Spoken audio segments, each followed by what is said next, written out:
Halo sahabat, sebentar ya. Seperti biasa, siap-siap dulu nih. Terima kasih udah yang langsung nonton. Oke, mana ya? Ini.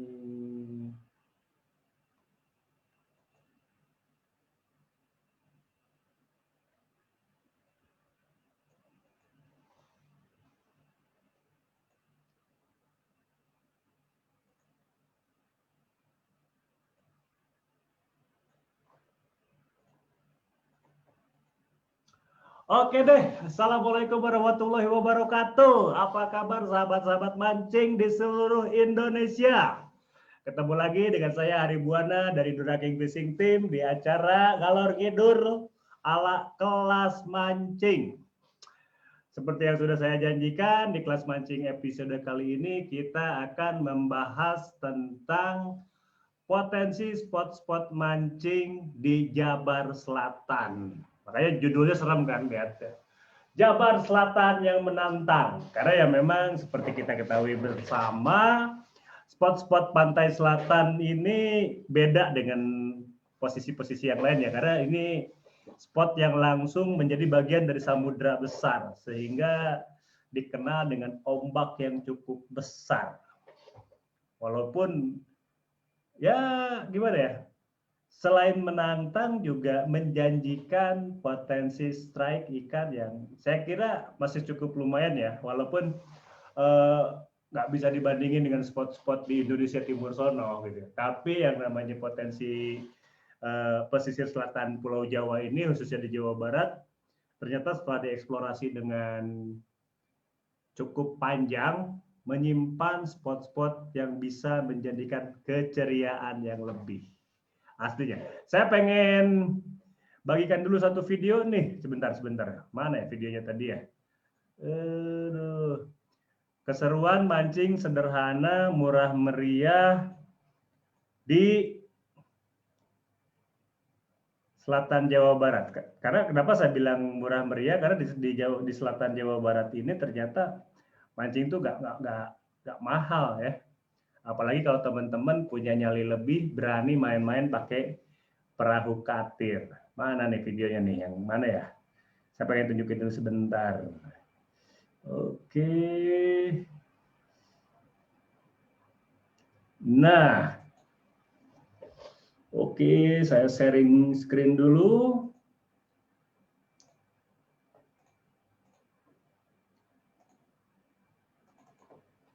Tuh.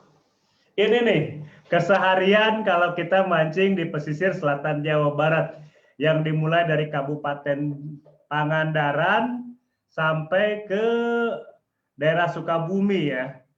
Sebenarnya Banten termasuk juga, cuman kan Banten sekarang menjadi provinsi tersendiri gitu. Tapi ya kita bakal bahas juga lah. Intinya posisi bagaimana kita memancing di spot selatan Jawa Barat. Wih, ini monster narik monster nih. Oke deh, nggak pakai lama, saya langsung undang dua narasumber saya yang udah menunggu di waiting room. Ada Om Mayes Sanjaya dari spot fishing Pangandaran ya. Dan ada juga guru besar saya yang biasa ngajarin mancing, ada Om Herman Rusmana. Nah, ini sih udah senior banget ya. Kita bisa lihat nanti kesenioran Om Herman itu dari warna rambut. Tuh kan warna rambutnya putih banget kan? Itu tandanya dia memang senior banget. Apa kabar Bang Herman? Ini Om Mayes mana ini Om Mayes? Om Mayes sembunyi dulu ya? Halo Om Mayes. Loh, nyiapin kopi ya. Ini kayaknya di room deh. Ini lagi di rumah apa di room ini? Enggak, coba tadi nggak jelas soalnya. Aduh, suaranya Udah masuk belum? Kena sih Om, cuman suaranya Udah masuk belum? Masuk tapi agak jelek, agak pecah suaranya, Om Mayes. Di mana, weh? Iya, jeleknya. Pecah kayaknya. Mending kayak tadi deh kayaknya Om Mayes. Oke, sambil nunggu Om Mayes siap-siap, saya pengen nyapa dulu teman-teman. Halo, apa kabar teman-teman? Ada Om Indra Permana. Waalaikumsalam Om Indra, Om Jaya Muhammad. Udah mulai Om ini. Ada Om Rahman Sutopo, Om Puji Laksana. Ada siapa lagi? Om Katon Damar Panulu, Agung Star Fishing, Om Reza Fauzi, Cirebon. Apa kabar Cirebon? Aduh jadi kangen nih. Pengen balik lagi ke Cirebon. Baru minggu kemarin saya di Cirebon. Om Yoni Permana, Om Jodian Suhandi, Hero Saputra, Taufik Hidayat, Ade Firmansah Kusmayadi. Loh, ini kan teman SMA saya. Halo Fir, apa kabar? Agustio, Andido, Cah Deso, apa kabar dokter? Ada nggak? Eris Kepru, ayo kita popingan. Heri Kurniawan, Maluku sudah hadir. Oke. Wah, seru pisan. Oke.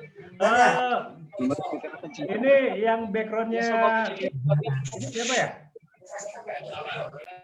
Oh, Om Herman. Oke. Sekarang saya pengen nanya dulu Om Herman. Om Herman, apa kabar Om Herman? Alhamdulillah baik. Gimana? Kayaknya nggak ke laut lagi di masa pandemi ini. Lagi jarang-jarang aja. Lagi Cuma jarang-jarang. Om ngeliat Herman, aja. Ya. itu geng pemancing yang di belakang suaranya agak kecilin dong, gitu. Agak masuk. Woi, suaranya kecilin dong. Itu yang di belakang Om Herman, sahabat-sahabat saya juga, yang biasa mancing bareng juga. Apa kabar Om Herman? Dulu ya suaranya. Ciri katanya bro. Halo. Om Herman, terakhir mancing ke selatan kapan Om Herman? Bulan lalu lah. Bulan lalu ya. Ya, bulan lalu. Gimana, sukses?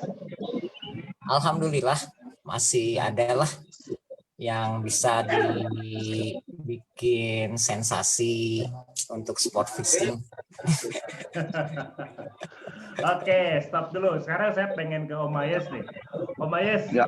apa kabar Pangandaran Om Ayes? Pangandaran masih angin. Masih angin ya?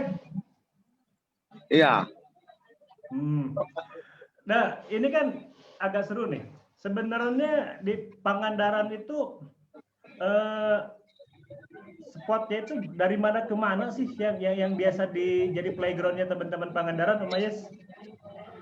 Kalau untuk di teritorial Pangandaran sendiri dari perbatasan Jawa Tengah, Sungai Citandu ya Om, Sungai Citandu sampai ya, perbatasan perbatasan Tasik itu. Cipatujah ya. Sampai batasnya perbatasan Tasik. Oke, berarti arahnya tuh Majingklak sampai ke Cipatujah ya Om ya. Kalau nggak salah kan Muara Citandu itu di Majingklak itu ya? Ya, itu di Pelawangan. Itu di Pelawangan. Oke deh. Jadi udah dianggap wilayah sendiri aja, walaupun wilayah orang gitu. Iya, walaupun sebenarnya mungkin kalau sebagian areanya masuk ke Nusa Kambangan Cilacap ya. Iya, udah masuk ke Cilacap sih. Oke. Om Ayes, sekarang yang lagi rame di Pangandaran, khususnya aktivitas teman-teman pemancing, ini teknik apa aja nih? Cerita dong. Kalau jelas nggak suara saya, jelas nggak? Jelas Om Ayes. Kalau sekarang kebanyakan sih main ultralight dulu. Ultralight karena memang cuaca ya, atau land based casting dan popping. Land based casting popping gitu ya. Iya. Udah pada bisa ke tengah belum sekarang? Kalau untuk land based sudah bisa Om. Udah bisa ya. Tapi kalau Ya, misalnya untuk jigging kayak gitu?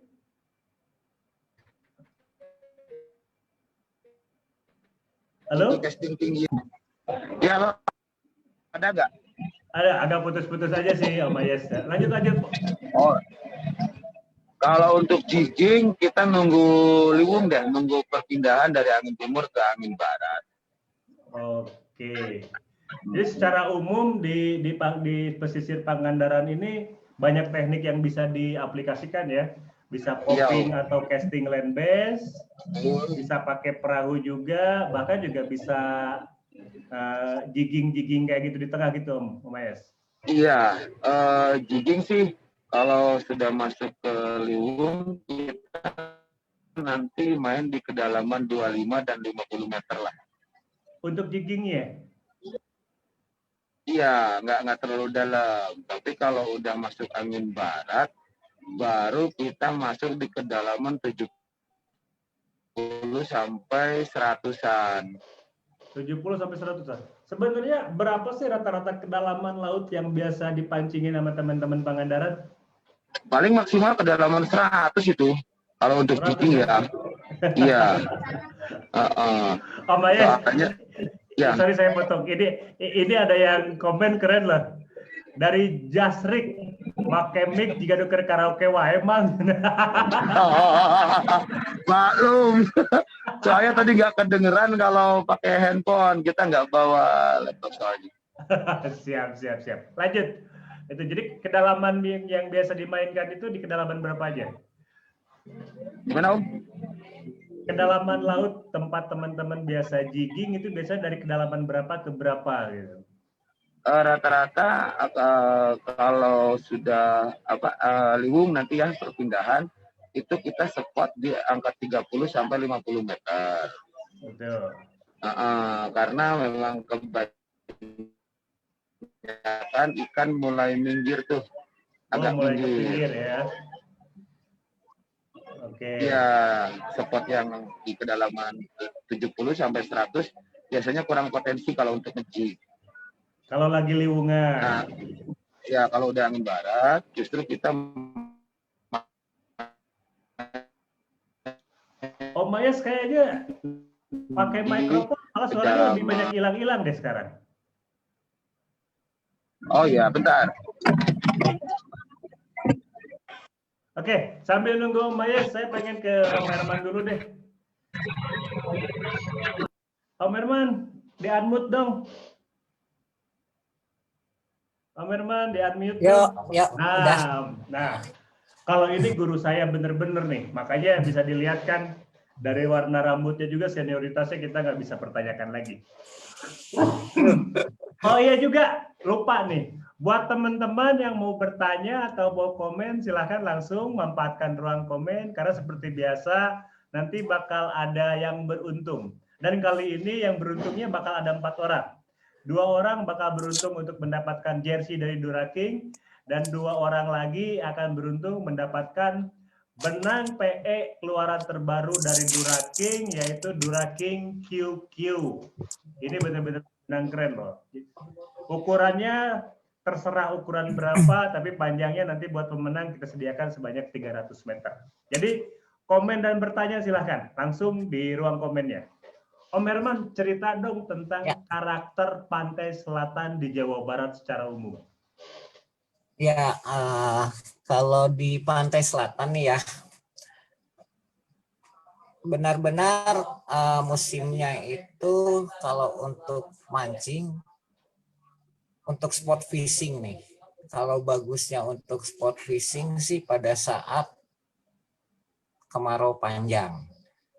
Kemarau panjang ya, Pak ya? Ya, kemarau panjang tuh paling bagus pada saat kemarau panjang untuk sport fishing karena ya cuacanya dingin, ikan-ikannya agak minggir, nggak terlalu ke tengah, paling kedalaman 40, kedalaman 60 bisa untuk sport fishing.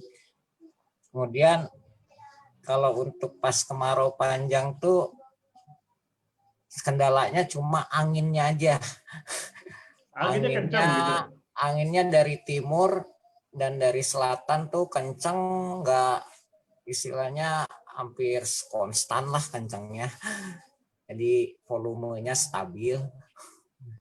Cuma satu bisa paling pas nyari-nyari colongan lah. Tapi masih untuk di Teluk Pelabuhan Ratu masih bisa berlindung karena dia masih teluk gitu ya. Jadi tempat berlindungnya masih ada. Kalau untuk musim kemarau tuh lebih bagus di sisi kiri. Kalau dari arah Pelabuhan Ratu nih ya, itu di sisi kiri lebih bagus pada saat musim kemarau. Nah, itu pada saat musim barat itu di sisi kanan potensialnya lebih bagus. Oke. Nah, ya. ini Om, saya pengen nanya-nanya masalah Pangandaran, tapi nanti yang jawab masalah Pangandaran Om Mayes. Nah, cerita dong posisi pengalaman Om Herman mancing dari Pangandaran itu kan biasanya geser ke arah Garut ya. Sancang, Santolo, Cidaun, Rancabuaya, Cidaun. Anggap itu satu kelompok. Setelah itu masuk ke wilayah Cianjur, tapi Cianjur kan cuma sedikit ya, cuman perairan Cibuni aja, langsung berbatasan dengan Jampang atau Ujung Genteng. Nah, Ujung Genteng ya akhirnya ke sebelah sananya mungkin ke Palangpang, Loji, Pelabuhan Ratu, sampai ke arah Sawarna, Banten, Cihara, sampai Binuangen. Nah, masing-masing ini ada perbedaan karakter nggak antara mancing Rancabuaya Cidaun, mancing Palangpang, Pelabuhan Ratu, dengan mancing di pesisir selatan Banten, itu, Om Herman? Pasti ada perbedaan karakter, karena kalau di Binuangen tuh karakter lebih bagusnya tuh pada saat bentar lagi nih akan ada musim baratan. Itu potensial untuk di Binuangen sangat potensial sekali. Kalau baratan mah angin gede dan cenderung bahaya, bukan gitu, Pak Herman? Bedanya karakter baratan, dia cuma sebentar, tidak konstan. Jadi iya. Cuma angin besar udah lewat, ya udah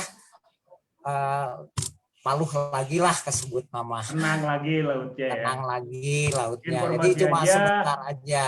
Paluh ini istilah Sunda untuk arus tenang, angin tenang, itu istilahnya paluh. Gelombang tenang, ya itu. Jadi kalau baratan cuma sebentar lewat, udah tenang lagi lautnya. Tapi kalau pas angin timur, angin selatan, waduh, konstan. Terus saja segitu volumenya. Jadi emang kendalanya. Jadi kalau untuk di Binuangen tuh sampai sisi sebelah barat dari Pelabuhan Ratu ke sebelah barat paling bagus pada saat baratan. Pada saat baratan. Oke, itu di Binuangen. Kalau daerah Palangpang, Ujung Genteng, Pelabuhan Ratu. Palangpang, Ujung Genteng itu bagusnya juga sebenarnya pada saat baratan dia bagus. Cuma pada saat angin baratan karena arahnya dari barat terlalu menghajar banget untuk ke sisi sebelah kiri dari arah Pelabuhan Ratu sampai ke arah Santolo, Rancabuaya, Cidaun, itu baratannya pasti akan lebih parah gitu loh. Karena nggak ada tempat perlindungan.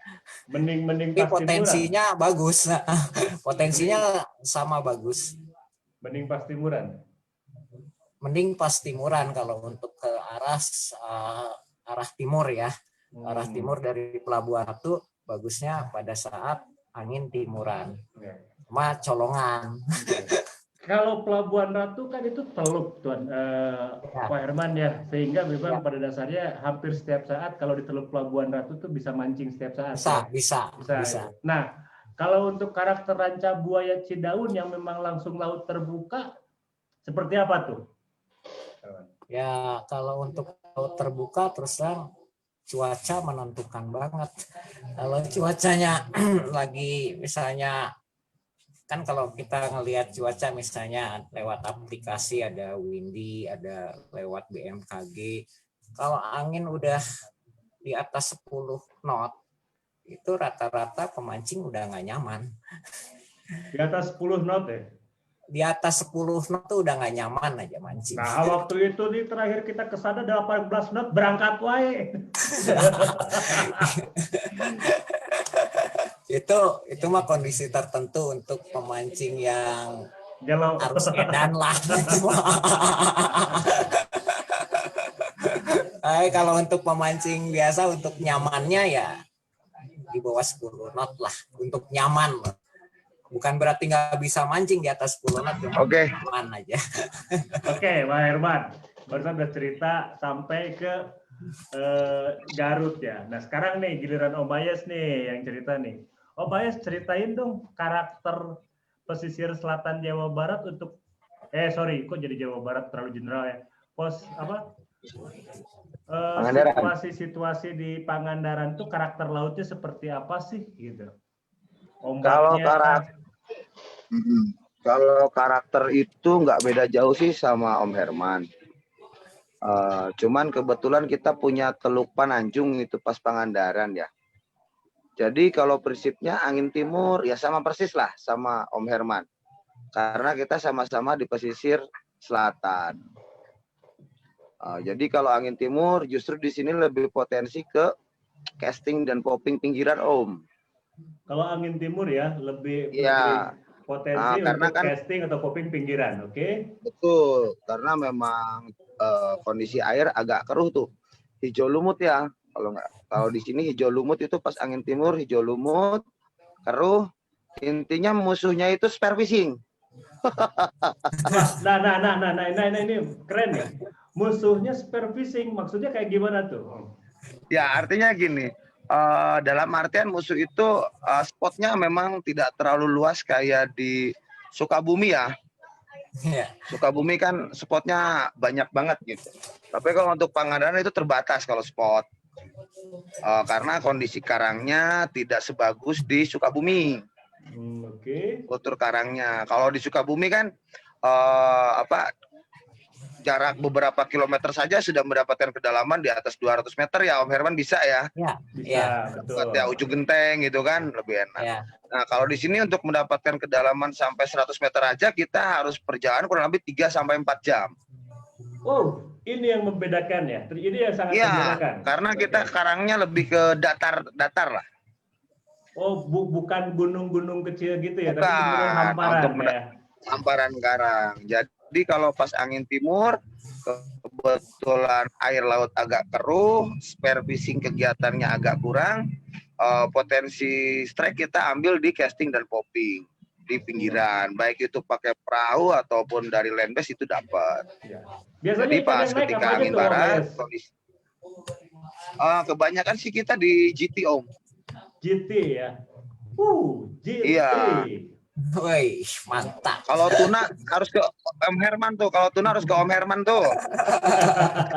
Oke, lanjut. Kita pengen dapat tuna harus ke Lintang 9. Sama lah. Soalnya kan main kedalamannya di sini kurang. Oke, itu di angin timur. Pada posisi angin yang lain? Kalau pas di angin barat atau menuju ke angin barat, sama kalau kondisi cuaca sama kayak di Sukabumi ya. Kalau angin barat ada angin, kita kena hujan aja, habis hujan langsung reda kan anginnya ya Om ya, langsung palu lah. Iya. Gitu. Makanya pas angin barat ada hujan justru kita seneng nih, asal jangan ada petir toh. Kalau ada petir kabur. Nah, tapi kita lebih potensi paling bagus main ke jigging Om. Jigging ya. Karena pinggiran kita kebanyakan teman-teman spear fishing di sini udah banyak aktivitas. Udah turun gitu ya. Iya, udah turun gitu. Oke. Nah, jiggingnya biasanya berarti di kedalaman berapa nih? Nah, kita paling kalau pas angin barat itu kedalaman di 70-an lah. 50, 70 sampai 100-an. Masih bisa dapat ya. Biasanya ikan target predatornya apa aja tuh kalau di perairan Pangandaran? Sama Om, ternyata kebanyakan GT juga. Pasti keluarga Trevally lah ya. Keluarga Trevally semua gitu. Jadi intinya ketika angin barat kok ikan GT ada di tengah gitu. Saya kaget. Kalau lihat di Google apa teman-teman yang di YouTube gitu kan, sedangkan lihat GT itu kan teritorinya di kedalamannya tidak terlalu dalam kan. Biasanya. Tapi ketika angin barat di sini kok malah di kedalaman 70, 100 gitu. Ya, itu kan terserah GT-nya, mau tinggal di mana. Betul sekali.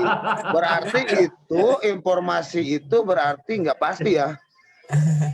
Nah, sebenarnya enggak. Berdasarkan beberapa literatur, GT emang biasa dikenal di situasi yang cukup dangkal. Ya, anggaplah sampai 40 meteran itu sangat potensial untuk GT. Tapi di suhu-suhu tertentu, GT itu bisa lari ke kedalaman. Begitu kata literatur sih. Tapi ya itu mah terserah GT lah mau di mana. Agak hangat airnya ya. Iya, seperti itu. Om Ayas, saya pakai cerita. Juga ada di sini. Gimana? Diulang yang benar. Sailfish ada. Sailfish. Layaran.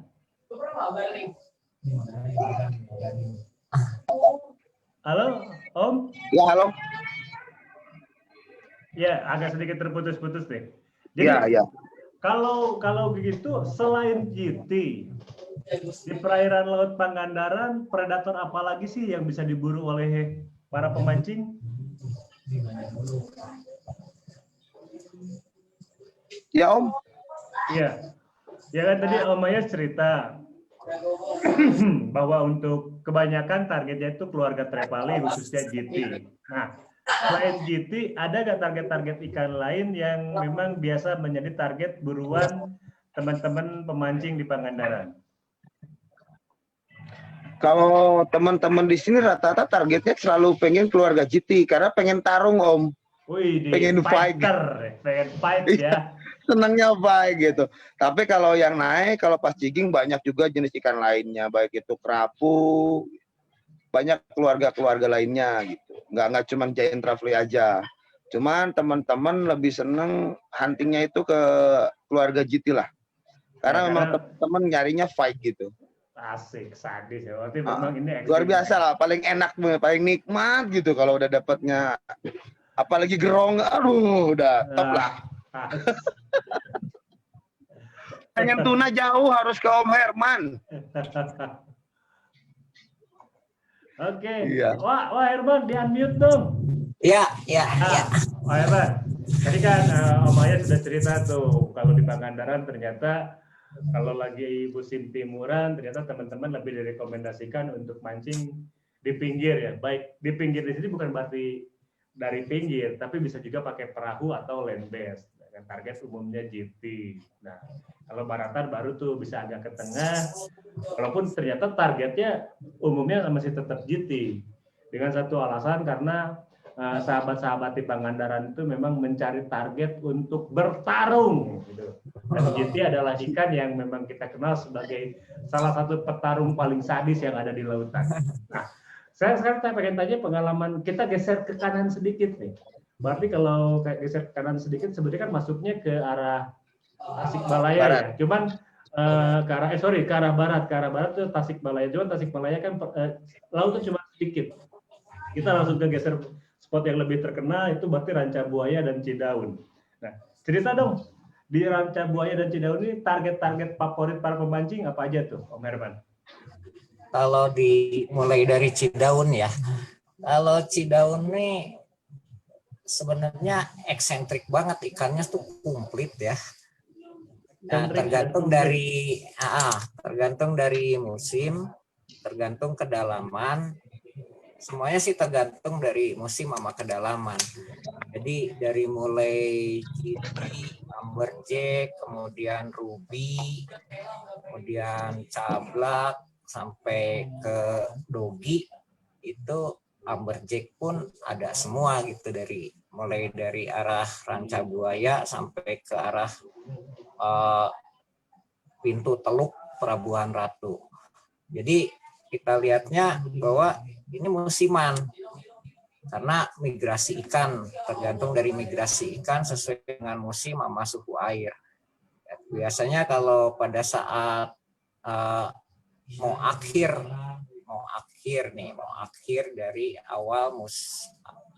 dari musim timuran, itu kelas-kelas amberjack sama ruby itu ada di kedalaman yang lebih rendah biasanya. Kedalaman sekitar 40 pun bisa ada semacam dokter tuna itu sama ruby sama amberjack. Tapi pada saat udah lebih kepada saat awal baratan, biasanya tuna udah mulai muncul. Nah, kalau tuna udah muncul, Om Ayas kita culik. Sekarang aja di Teluk Pelabuhan Ratu tuna udah mulai masuk karena ikan terinya udah mulai masuk juga. Jadi mereka kan mengejar mangsa. Kebetulan mangsa ikan teri favorit mereka udah mulai masuk. Nah, tunanya ikut masuk juga gitu. Biasanya emang di awal musim baratan pada saat akhir timuran. Nah, kalau untuk GT sendiri, biasanya GT ini kalau untuk pada saat angin timuran panjang, kalau untuk dari Pelabuhan Ratu sampai ke Cidaun gitu, dia adanya mulai kedalaman 40 bahkan sampai kedalaman 7 meter. Karena Dari 7 suhu meter ke airnya 40 ya, gitu ya. ya suhu airnya lebih dingin, jadi dia mungkin lebih ke pinggir emang. Mencari Di situ kehangatan ya. GT-nya tuh di situ biasa moyan ngadaweng wah mau teh di alungan Kan- saeutik nyantok gitu. Berarti kalau GT kan mencari kehangatan dengan ke pinggir. Wah Iya, Herman. Nah, amun Wah Herman mencari kehangatan kumaha tah? dudurukan wah. bohong, bohong pisan anjing. Dikit lagi Om Herman. Nah, Iya. tadi Om udah sempat cerita juga Om Ayas soal di Pangandaran kan hampir semua teknik mancing bisa diaplikasikan. Casting, light casting, popping, jigging, ya saya yakin trolling juga gitu. Nah, gimana situasi untuk di Cidaun? Untuk di Cidaun dari mulai popping, casting sampai jigging vertikal, jig itu trolling juga semua bisa diaplikasikan. Nah, cuma diaplikasikan dari mulai misalnya kita targetnya apa pada saat musim migrasi apa, karena migrasi ini menentukan. Nah, lagi musim apa nih? Oh, lagi musim ruby di kedalaman berapa? Kedalaman 70. Udah kita jigging aja. Nah, kalau pada saat musim tenggiri nih, kedalaman berapa? Paling kedalaman 30, 40. Di mana gini. Oh, cast jig aja. Cast jig mungkin lebih menentukan gitu loh. Nah, jadi potensinya tuh banyak tergantung lagi musimnya apa, ikannya targetnya apa. Nah, itu semua bisa diaplikasikan. Kalau lagi di trolling juga bisa di trolling. Ya, intinya semua teknik mancing bisa diaplikasikan juga gitu ya. Bisa Tapi diaplikasikan kalau semua. bicara teknik mancing yang paling dianjurkan ketika mancing di daerah Cidaun, kalau harus milih gitu. Kalau harus milih vertical jigging. Vertical jigging ya. Ya, vertical. Dengan target-target seperti biasanya apa tuh? Dari mulai ruby, amberjack, sampai dengan istilahnya ikan salam tuh pisang-pisang bisa dijig semua sih. Sampai Rainbow wakung runner, juga. ya, Iya, pisang-pisang. wakung juga bisa dijig kalau lagi begitu.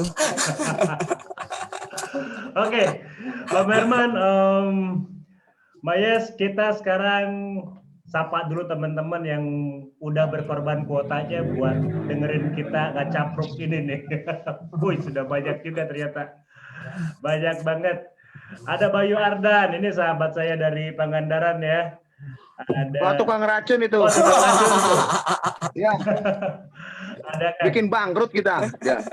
Waduh, ngeracunnya pakai Duraki dong, Mbak Bayu. Oke, ada siapa? Ada Muhammad Taufik. Halo, apa kabar Om Muhammad Taufik NSC? Ada Om Rahmat Khaidir, ada Mas Beni, ada Apriyadi BM. Ada siapa lagi? Banyak banget nih. Ada ini ada wanita tank baja, Om Herman. Om Herman, iraha ucap jeung bogo bebarengan. Waduh, ayo. Ada Udung Angler Liar, Bayu Ardan, Mix na nginjem tah di Star Karaoke. Waduh, ini saya dengar karaoke kayak gini, jadi pengen cepet-cepet main-main ke Pangandaran. Pensiun, Mai, pensiun. Ada Adi Aryana, halo Pap, apa kabar? Ada Dedo, ada Om Yunoal, aku mau Kak jersey-nya, pesan aja di Dia Fishing. Tapi ada tambahan sih Om, kalau Pangandaran, boleh. Freshwater-nya asik. Freshwater-nya asik? Oh ya, oke. Jadi selain potensi lautnya, potensi freshwater-nya juga oke ya? Oke, dan kita punya black bass lu. Oh, ini sombong ini. Dan ini nantang. Jangan ribut-ribut kalau punya black bass. Bukan, kayak Tajung. Ada black bass di Pangandaran? Ada. Cuman izinnya mahal. Izinnya mahal? Ya. Kok bisa? Harus bawa peluru yang bagus. Peluru yang bagus seperti apa tuh? Pokoknya harus bawa merchandise deh, baru bisa ke spot. Oke, itu kita bahas nanti. Kita itu bakal jadi satu segmen nanti khusus deh. Nah, ini. Oh, ini udah ada pertanyaan nih. Kayaknya ini pertanyaan buat Om Moyes nih.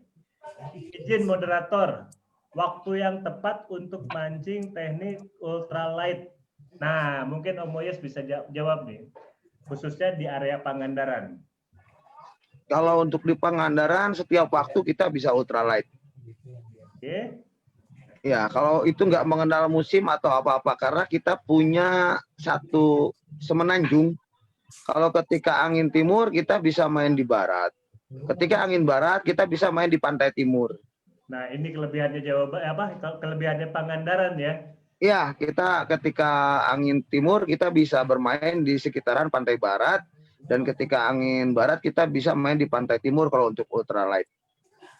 Oke. Jadi udah dijawab tuh ya, Om Ya. Freddy Bem. Jadi sebenarnya untuk waktu yang tepat untuk mancing teknik ultralight itu bisa kapan saja. Iya. Karena tidak terlalu terpengaruh oleh musim. Oke, ada Om Alit Salirana. Om Herman, keren ih rambutnya. Iya, Waduh. Roman Piret ya.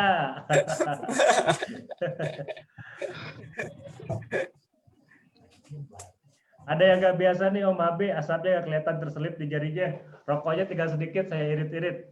Nah, ini nih Om Arif Suhardiman. Dan ini kayaknya pertanyaannya bisa dijawab langsung oleh Om Moyes yang tadi udah mulai sombong dengan spot black bass ya. Malam akang-akang semua. Mau tanya potensi casting di muaranya bagaimana? Berarti di muara, di potensi muara di selatan Jawa Barat ya.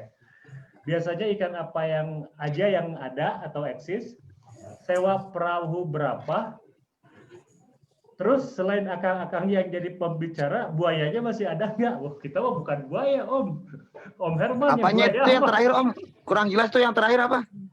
Terus selain akang-akang yang jadi pembicara, buayanya masih ada nggak? Dan narasumbernya ini buaya semua nih. Ini buayanya Hostnya enggak ya? Karena kan di sini jelas selain akang-akang yang jadi pembicara. Pembicara itu narasumber. Kalau saya host, berarti saya bukan nggak termasuk buaya. Oke, Om Arif, pertanyaannya keren. Om Moyes mungkin bisa langsung dijawab aja Om Moyes. Ya. Kalau untuk main di muara kita kebanyakan land base. Land base, oke. Land base. Kemudian jenis target kita bisa dari mulai baramundi, mangrove jack, dan kalau lagi beruntung kita bisa dapat black bass di muara. Karena ternyata black bass tidak selalu di air tawar, dia mau ke air payau ternyata. Oke. Dengan pengalaman nggak pernah dapat. Ukurannya gimana Om? Khusus untuk black bass deh. Saya fokus di black bass aja deh. Gimana? Ukuran black bass yang Gimana, Om? Ukuran black bass yang pernah didapat oleh sahabat-sahabat Pangandaran. Teman-teman, kalau yang sudah pernah didapat itu Kazum kita pernah dapat sekitar 8 kg. Wih, asik. Untuk Pak Ido pernah dapat size sekitar 11 apa 12 kg. Itu karena kita pakai lead field ya. Kadang nggak pas juga gitu. Cuman 10 up. Dan itu semua kita main di muara nggak ke dalam. Di luar. Pada saat air surut, ya. Ketika air surut, menjelang surut, ternyata kemungkinan ikan itu berburu, mengejar buruan, mungkin dia bermain di muara. Jadi kadar asinnya juga dia akan berkurang di muara. Oh, ini exciting banget nih. Pertanyaan berikutnya dari Om Arifin. Ikan yang udah eksis udah jawab ya, ada baramundi, mangrove jack, dan kalau beruntung bisa dapat black bass gitu kan. Sewa perahunya berapa nih? Mungkin lebih tepatnya kayak gini. Kalau teman-teman yang pengen merasakan sensasi mancing di muara-muara Pangandaran, itu kira-kira biayanya berapa gitu, Om Ayes? Kalau untuk sewa perahu kita nggak ada kok. Orang kita dari jalan raya turun, masuk mobil, kita turun langsung ke muara. Yang penting itu merchandise-nya ya? Yang penting merchandise-nya. Karena yang mahal itu spotnya tuh Om Herman. Matre ikannya ya. Ikannya matre. Ya, apalagi nih udah mau musim hujan. Cuman yang paling potensi itu sebetulnya baramundi. Baramundi itu pernah naik sampai 15 sampai 20 up. Asik. Wah, Itu. mantap. Iya. Oke, Cuman Om kalau Arif. ada Ya lanjut. Kang Bubung ikannya hilang. Bung, Bubung Kusiaman, mana engkau? Kalau Oke, ada Kang Bubung ikannya hilang. Kang Bubung Oke. jadi pawang. Intinya Om Arif Suhardiman, semoga jawabannya memuaskan ya.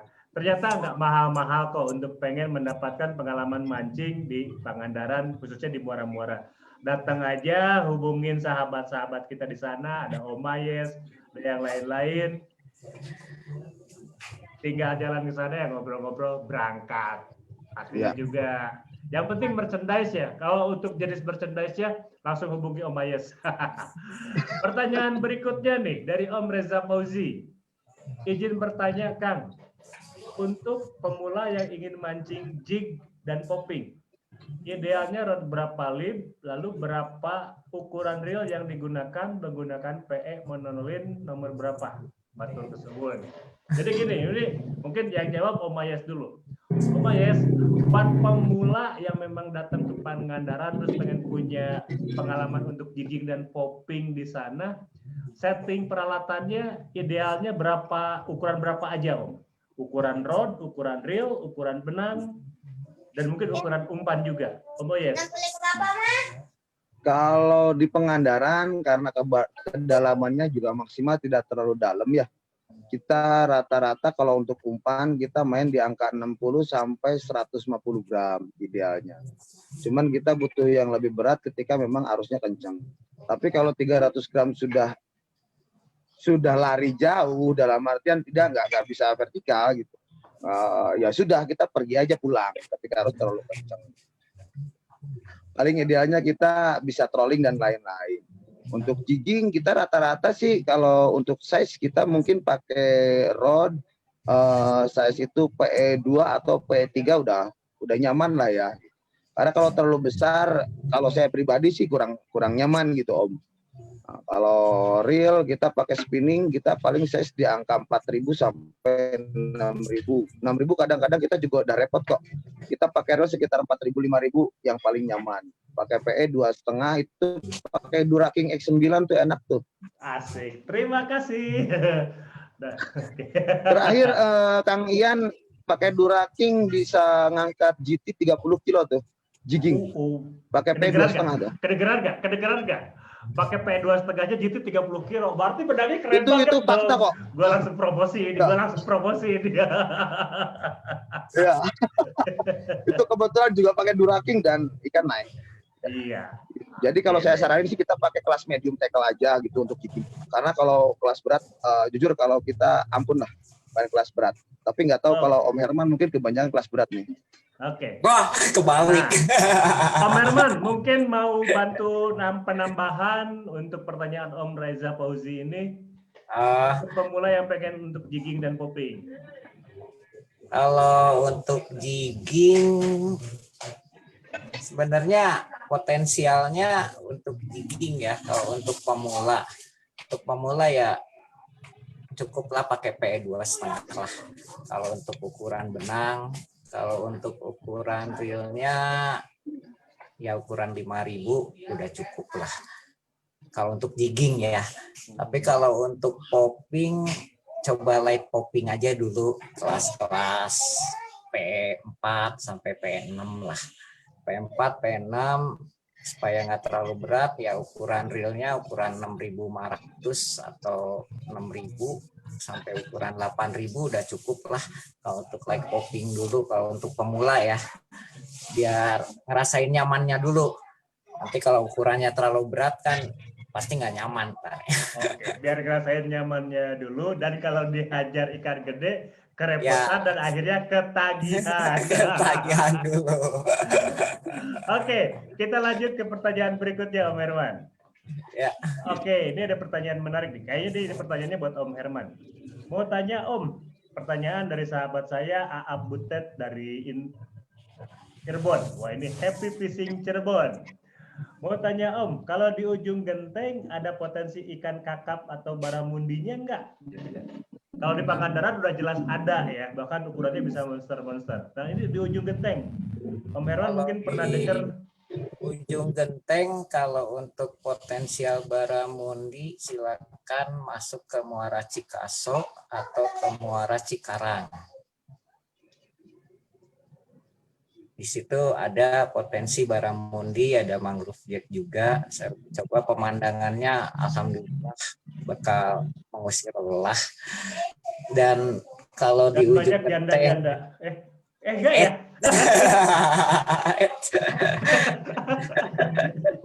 itu usus buaya, jangan. Oh ya, itu bang khusus buat Om Arif berarti ya. Nah, kalau untuk kakap kayak gitu, ikan-ikan karang gitu tetap ada karena potensial juga untuk ikan-ikan karangnya di sana. Ada juga di ujung genteng. Kalau untuk melaut nggak terlalu jauh juga malah lautnya. Paling ya sekitaran 1 mil dari pantai udah ketemu lah spotnya. Khusus untuk pertanyaan Om Aab ini saya bantu jawab boleh ya, gitu kan. Ya. Potensi Baramundi atau kakap putih di selatan itu sebenarnya nggak kalah dengan di utara. Secara size bahkan bisa lebih besar-besar.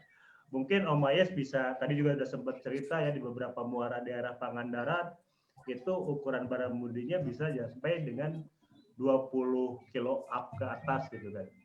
Seperti tadi Om Herman cerita juga, ada Muara Cikaso, daerah-daerah ujung genteng, itu juga kebetulan saya sendiri pernah dapat beberapa ekor Baramundi di sana, tapi tidak dengan teknik casting ya, tidak dengan teknik casting dan ukurannya cukup lumayan.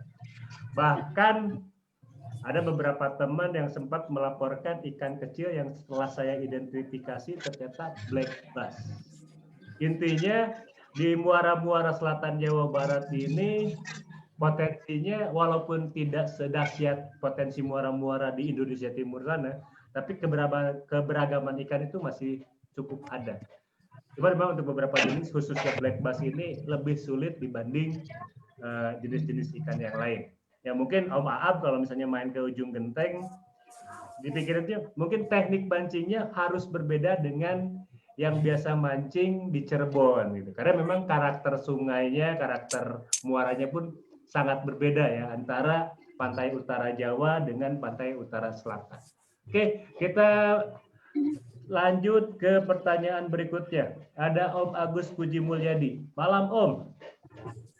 Untuk izin bertanya, kalau untuk di daerah perairan selatan itu ketika kita nge-jig lebih potensial slow jig atau fast jig? Dan warna jig apa yang lebih dominan digunakan untuk ngomset? Wah, ya. Ini pasti pemancing yang seneng ngomset nih. Om Mayes dulu deh. Om Mayes, di Pangandaran, di spot-spot di sana itu lebih potensial slow jig atau fast jig? Terus warna meta jignya seperti apa? Kalau di Pangandaran, karena kebetulan kita agak dangkal ya, nggak sedalam di Sukabumi. Dan target kita masih keluarga traveling, jadi potensi itu kita fast jig. Iya. Kalau masalah warna killer dan lain-lain, menurut kita nggak ada warna yang killer gitu. Karena menyesuaikan kondisi air, Om. Oke. Iya, karena umpan dibikin berwarna kan untuk menyesuaikan kondisi air kalau menurut kita sih gitu. Jadi nggak ada yang namanya warna killer, semua warna berfungsi karena menyesuaikan kondisi air. Penyesuaiannya seperti apa? Ya kalau contohnya yang pernah kita alami itu ketika warna air bening ya Om. Itu lebih potensi warna biru, ungu. Karena dia biar lebih kelihatan Om. Oke. Nah, ketika air agak keruh, kalau ketika air agak keruh kita lebih bermain di warna-warna cerah kayak orange, emas gitu. Ada lagi ketika air agak putih tuh, kita biasa main di warna pink. Di warna pink. Iya, tapi kalau menurut kita sih tidak ada salah satu warna yang paling kira. Itu pakai warna pink yang nyangkut GT apa Hello Kitty? Oh, kalau itu Om Herman lebih tahu. Mancing, mancing. Saya kan akan berkunjung ke Pangandaran dalam waktu dekat. Ya sejauh harus diberikan dulu lah. Survei ya. Canda Om, saya mah anak baik-baik. Guru saya tuh lihat rambutnya sampai putih itu. Iya tuh. Kayaknya banyak main di pohon jambu. Oke, pertanyaan yang sama buat Om Herman. Ya, kalau untuk di itu sih warna nggak pengaruh ya. Warna Warna nggak pengaruh untuk warna ya, nggak pengaruh. Tergantung juga kedalaman juga, sama kedalaman sih baru pengaruh untuk warna. Biasanya kalau lebih dalam ya warnanya biasa kita pakai lebih gelap. Tapi kalau untuk lebih gelap Om ya? Iya, lebih gelap. Bukannya kalau lebih gelap berarti di dalam tuh lebih nggak kelihatan karena kan sinar matahari nggak lebih tembus. Sinar matahari emang kurang tembus, tapi biasnya akan lebih memancing ikan untuk mendekat biasanya dengan warna gelap. Nah, kalau untuk kedalaman yang lebih rendah 40-60 ya biasanya pakai yang lebih cerah. Seperti itu. Oke. Ya, nah, untuk tekniknya bisa slow jig bisa, mau speed jig juga bisa. Tergantung juga biasanya kedalaman sih. Biasanya kalau lebih dalam ya kita lebih ke slow jig. Ke slow jig lebih bisa, ke speed jig apalagi gitu. Tapi kalau untuk kedalaman lebih rendah biasanya lebih ke slow jig. Slow jig ya, sedikit berbeda ya dengan sedikit berbeda karena ya kedalaman biasa 60 atau 40 kita jarang pakai, jarang untuk speed jig lah. Karena lebih dalam baru kalau untuk lebih dalamnya lagi baru bisa diaplikasikan dua-duanya. Tergantung target ikannya. Ikannya pengen dibawa slow apa dibawa speed nih. Biasa kita coba dua-duanya. Siap Om Herman, kita ke pertanyaan berikutnya. Gila ini banyak banget yang nanya nih.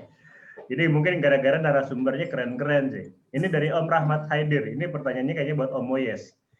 Izin nanya Kang, estimasi biaya untuk mancing di Pangandaran berapa ya Kang?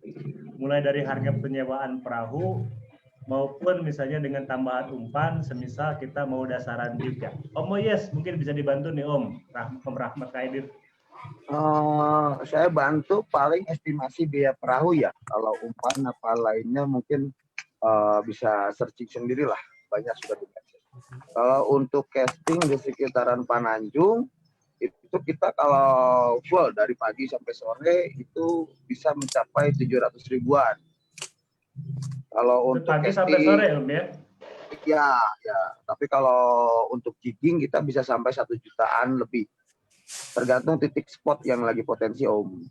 Tergantung jarak berarti ya? Tergantung jarak gitu. Tapi kalau untuk casting kita biasa casting sih kalau pagi sebentar atau sore pun sebentar tergantung kondisi air. Nah, itu paling sekitar 400 atau 500-an Om. Cuman jangan coba-coba casting di Pangandaran weekend. Dapatnya bule Om ya? Perahunya susah. Oh, karena mungkin banyak dipakai oleh turis-turis berwisata. Iya, ya waktunya teman-teman pada usaha lah, kasihan ya. Bagian cari rezeki. Ya kecuali mau bayar lebih ya itu terserah gitu kan. Nah itu larinya nggak ada harga pasti akhirnya toh gitu. Tapi kalau untuk saya saranin sih jangan weekend kalau mau mancing ke Pangandaran. Satu, kurang nyaman juga, banyak tamu keliling cagar alam gitu kan. Tapi kalau untuk jigging kita oke-oke aja kapanpun gitu. Mau weekend, mau nggak weekend juga oke. Ya, persoalannya tetap ketersediaan perahu ya Om ya. Ya kalau untuk jigging itu kalau kita main siang spot dekat ya Om, itu spot kedalaman 30 sampai 50 kisaran 1 juta sampai 1.500.000 tergantung kapasitas perahu. Kalau spot yang agak dalam kedalaman 70 sampai 100 itu bisa mencapai 1,5 sampai 2 juta lebih. Oke, siap. Iya, tergantung kapasitas perahu. Om Rahmat Khaidir, semoga pertanyaannya udah lengkap banget tuh dari Om Ayes. Paling gampang sebenarnya gini aja. Sekarang klik aja Om Ayes Sanjaya, berteman dulu di Facebook, baru deh DM. Om bisa diskon nggak? Tapi itu silakan lah. Tapi intinya mungkin kalau buat teman-teman yang memang penasaran dengan situasi-situasi mancing di Pangandaran, yang bisa kontak-kontak Om Ayes atau teman-teman Pangandaran yang lainnya. Intinya nggak ada salahnya kalau kita mau mancing di satu daerah, ya kita kenalan dulu sama teman-teman yang di tempat sehingga bisa mencari bantuan lah untuk kenyamanan mancing kita. Pertanyaan berikutnya dari Om Katon Damar Panulu.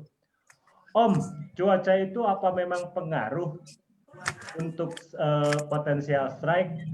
Apa potensial kenyamanan mancing ya? Nah, ini kalau ini sih pertanyaannya harus dijawab oleh pemancing yang rambutnya udah putih. Om Herman, strike rate ketika dengan cuaca itu ada korelasinya nggak, Om Herman? Kalau korelasi ya udah pastilah ya. Gak mungkin lagi badai mau mancing. Jangankan untuk berangkat, strike apalagi gitu loh. Karena kenyamanan pemancing pasti utama, baru potensial strike akan mengikuti. Jadi faktor cuaca itu lebih utama. Pertama ya untuk safety, keduanya juga untuk kenyamanan, kemudian potensial strike otomatis tergantung dengan spot yang ada nantinya. Jadi ya akan korelasinya akan berhubungan banget. Ada situasi gini Om Herman. Ini kebiasaan saya di Cidaun nih. Kalau mancing ke sana, cuaca flat, ikan tuh susah. Tapi kalau sedikit-sedikit goyang dompet, kita mancing kayak naik kora-kora, ikan justru lebih galak. Nah, itu gimana tuh? Ya itu sedikit kora-kora selama masih bisa nyaman untuk mancing, itu nggak masalah gitu loh.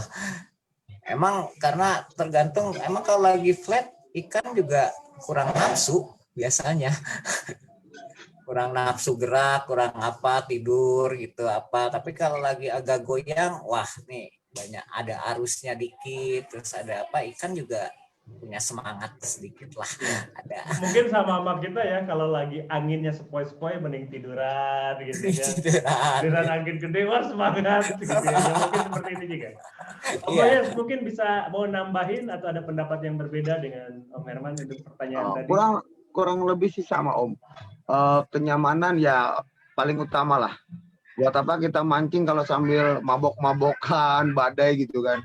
Walaupun potensi ikannya bagus, kalau menurut kita sih tergantung arus ya. Tergantung arus dan kondisi ikan pas lagi mau makan apa enggak. Cuman kalau kita udah nyaman, udah enggak nyaman gitu. Buat apa strike gitu? Mending pulang aja deh daripada muntah-muntah. Oke. Iya, ikan enggak. Ya, iya. Berarti semangat ya, safety tetap harus jadi nomor satu. Nomor satu. Oke, itu Om Katon Damar Panulu ya udah dijawab itu. Walaupun sebenarnya kalau saya diajarin Om Herman tuh ada satu trik. Ya. Om Moyes kan tadi cerita gitu, ngapain kalau mancing sambil mabuk kayak gimana. Sebenarnya ada satu trik gimana caranya kita nggak mabuk laut. Itu gampang banget. Saya diajarin Om Herman ini. Mabuklah di darat, baru naik perahu. Jadi mabuknya mabuk. Belen. kita pernah ngalamin. Belen. Kita pernah ngalamin kita waktu awal-awal explore jigging ya, awal-awal explore jigging bareng Kang Ian Yunus tuh kan. Iya. Wow, amazing. Rastamania atau gitu. Tadi kata Om Herman ya, mabok di darat dulu tuh Om. Nah mungkin karena kita awal-awal jigging, kira plankton Om. Wah ini lampu udah nyala malam-malam. Wah ini udah banyak plankton nih, orang main-main di bawah perahu nih, udah banyak ikan nih mau makan. Dan ikan waktu itu kebetulan makan. Setelah saya lihat dekat-dekat, ini bukan plankton, tapi nasi Om. Ada yang caming ya. Nah, di belakang saya karena kita perahunya kecil ya, perahu jukung gitu kan. Di belakang saya itu apa? Sobat bener itu Kang Ian Yunus lah dari awal casting dan lain sering bareng sharing sama kita.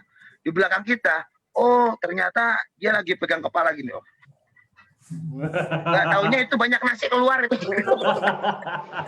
Dicaming dulu, Apa? Jadi dicaming. mabuk darat Biar dulu. ngumpul ikannya. Tapi ini Wah, bercanda. pokoknya Maksudnya, semua ada nggak ketawa dong. intinya mah itu Sama mah Om itu sandang oleh-oleh tuh sering Cidaun tuh. kebiasaan buruk Om Herman di masa muda jangan kita ikutin. Ya. Ya jangan. Ampun. Ampun, gua lagi. Om Herman mah udah tobat kok sekarang. Angkat tangan. Pertanyaan berikutnya dari Om Puji Laksana. Izin bertanya, Kang, buat para dosen. Teknik paling yang sering digunakan di Laut Selatan yang banyak karang dan ombaknya agak ganas, teknik yang bagaimana? Perangkat, joran, reel, dan yang lain-lain. Aduh, ini sebenarnya tadi udah kita sempat bahas ya. Semoga Om Puji juga tadi mendengar ketika pertanyaan yang mirip ini sudah dijawab oleh narasumber kita yang lain. Terima kasih Om Puji ya. Oh, tapi ini yang terakhir, waktu yang paling bagus untuk mancing di selatan Jawa Barat ini malam, pagi, atau siang, atau sore? Masih pertanyaan dari Om Puji Laksana nih. Om Herman dulu deh yang jawab. Kalau potensialnya di selatan, biasanya kita berangkat sore, pulangnya pagi. Itu lebih potensial karena ikan-ikan untuk khusus predator ya dengan teknik spot fishing, potensialnya tuh menjelang maghrib, menjelang matahari tenggelam, dan pada saat matahari terbit, dan sepanjang malam lah, hampir sepanjang malam potensialnya lebih bagus juga. Jadi lebih direkomendasikan selama punya nyali lebih untuk mancing di malam hari ya, khususnya dengan teknik jigging gitu. Ya. Okay. Om Oyes, di Pangandaran teman-teman udah mulai familiar dengan mancing di malam hari? Halo Om Oyes? Halo Om Oyes? Halo, ada. Halo?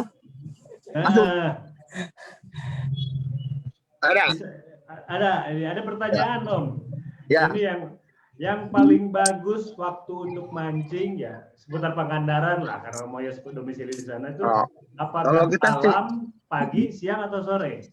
Kalau kita tergantung target Om. Kalau casting untuk saltwater kita lebih bagus itu, jadi tergantung kondisi air. Tengah-tengah dari surut menuju rob, kalau untuk casting ya, dari surut menuju rob, dari rob menuju surut. Cuman kalau targetnya kita kebanyakan casting GT itu pagi atau sore. Kalau casting ya, atau popping.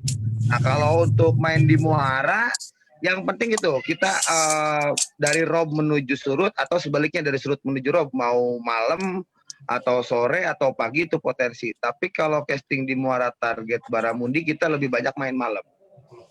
Casting di muara. Kalau untuk jigging sama kayak Om Herman nggak beda jauh sama sih.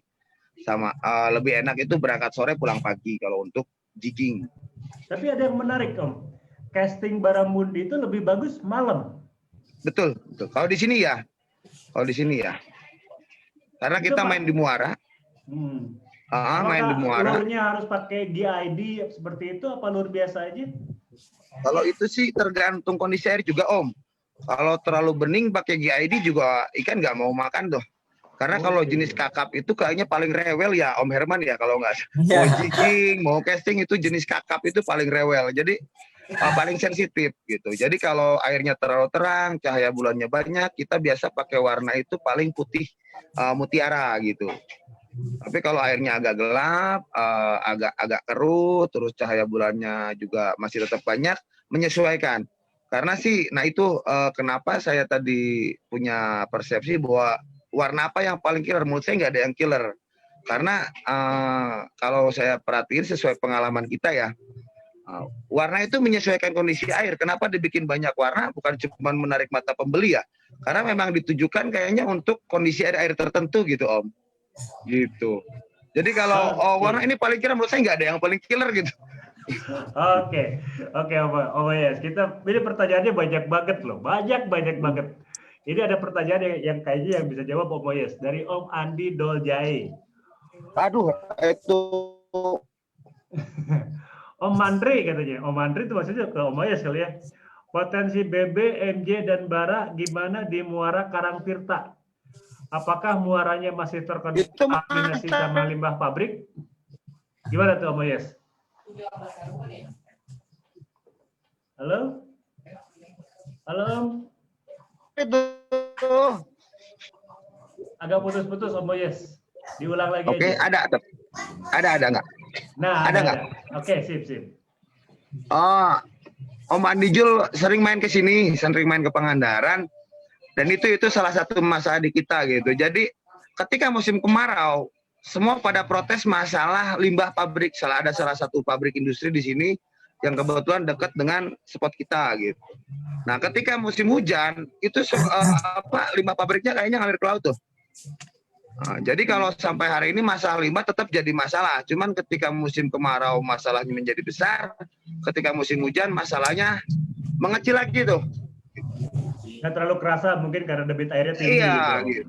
Tapi kalau untuk potensi masih ada. Oke.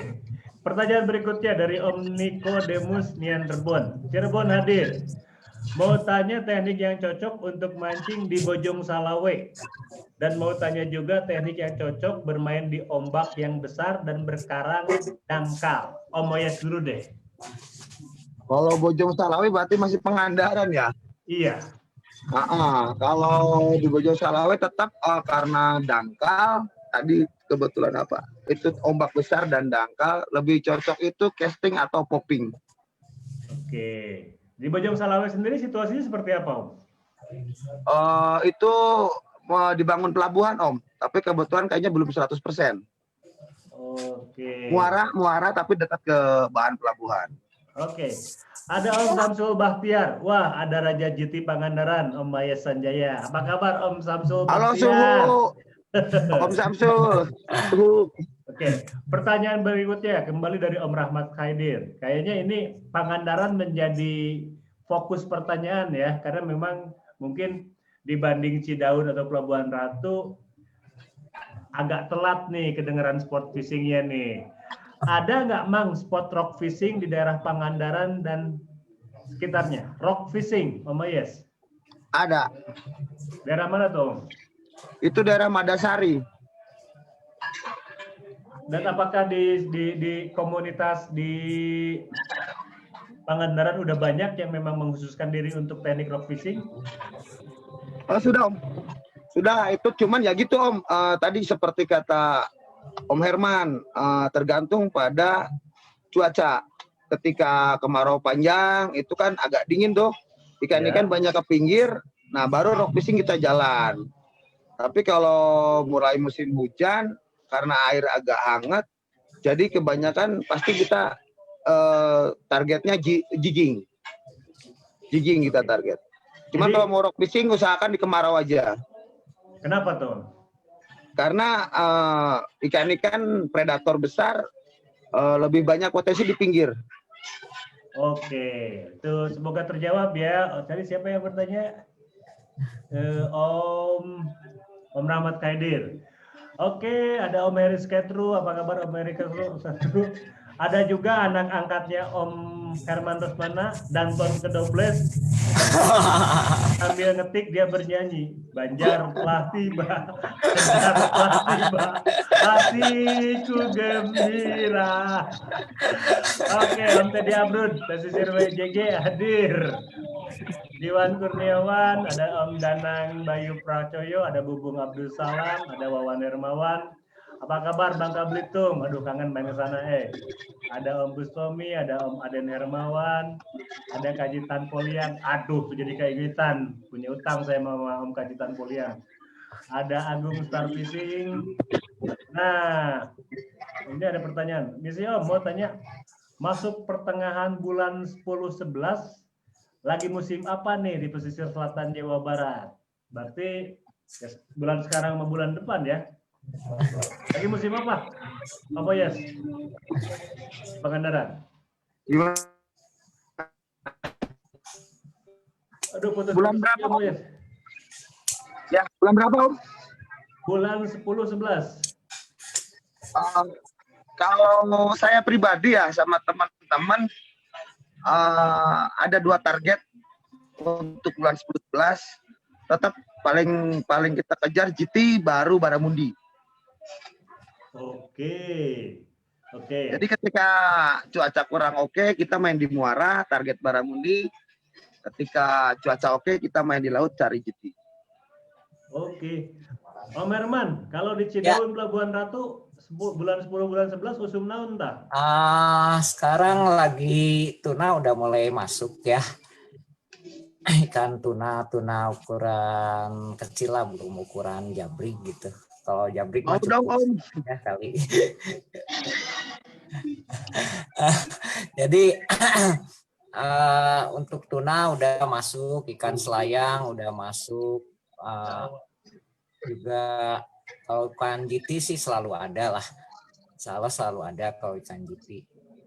Kalau untuk musimnya bagusnya sekarang lagi tuna nih, lagi masuk. Itu aja. Cuman ukurannya belum monster ya. Belum. Oke, Om Herman, kita lanjut lagi nih. Om Eden Darmawan, Jampang Kulon hadir. Aduh, kangen ke Jampang Kulon. Saya kangen ke banyak tempat karena di situasi pandemi ini emang agak membatasi kita untuk bergerak ya. Aduh, salam. Ada Om Hari Osino, salam satu hobi Pak Hari. Sama-sama, salam satu nama Pak Hari. Ada masih lagi. Ada Om Reza Fauzi. Tanya sekali lagi boleh ya? Boleh dong. Selain teknik menipu, bisakah atau maukah tekong perahu mengantar pemanci yang menggunakan live bait? Pertanyaan keren. Ini saya suka banget. Ini pertanyaan keren.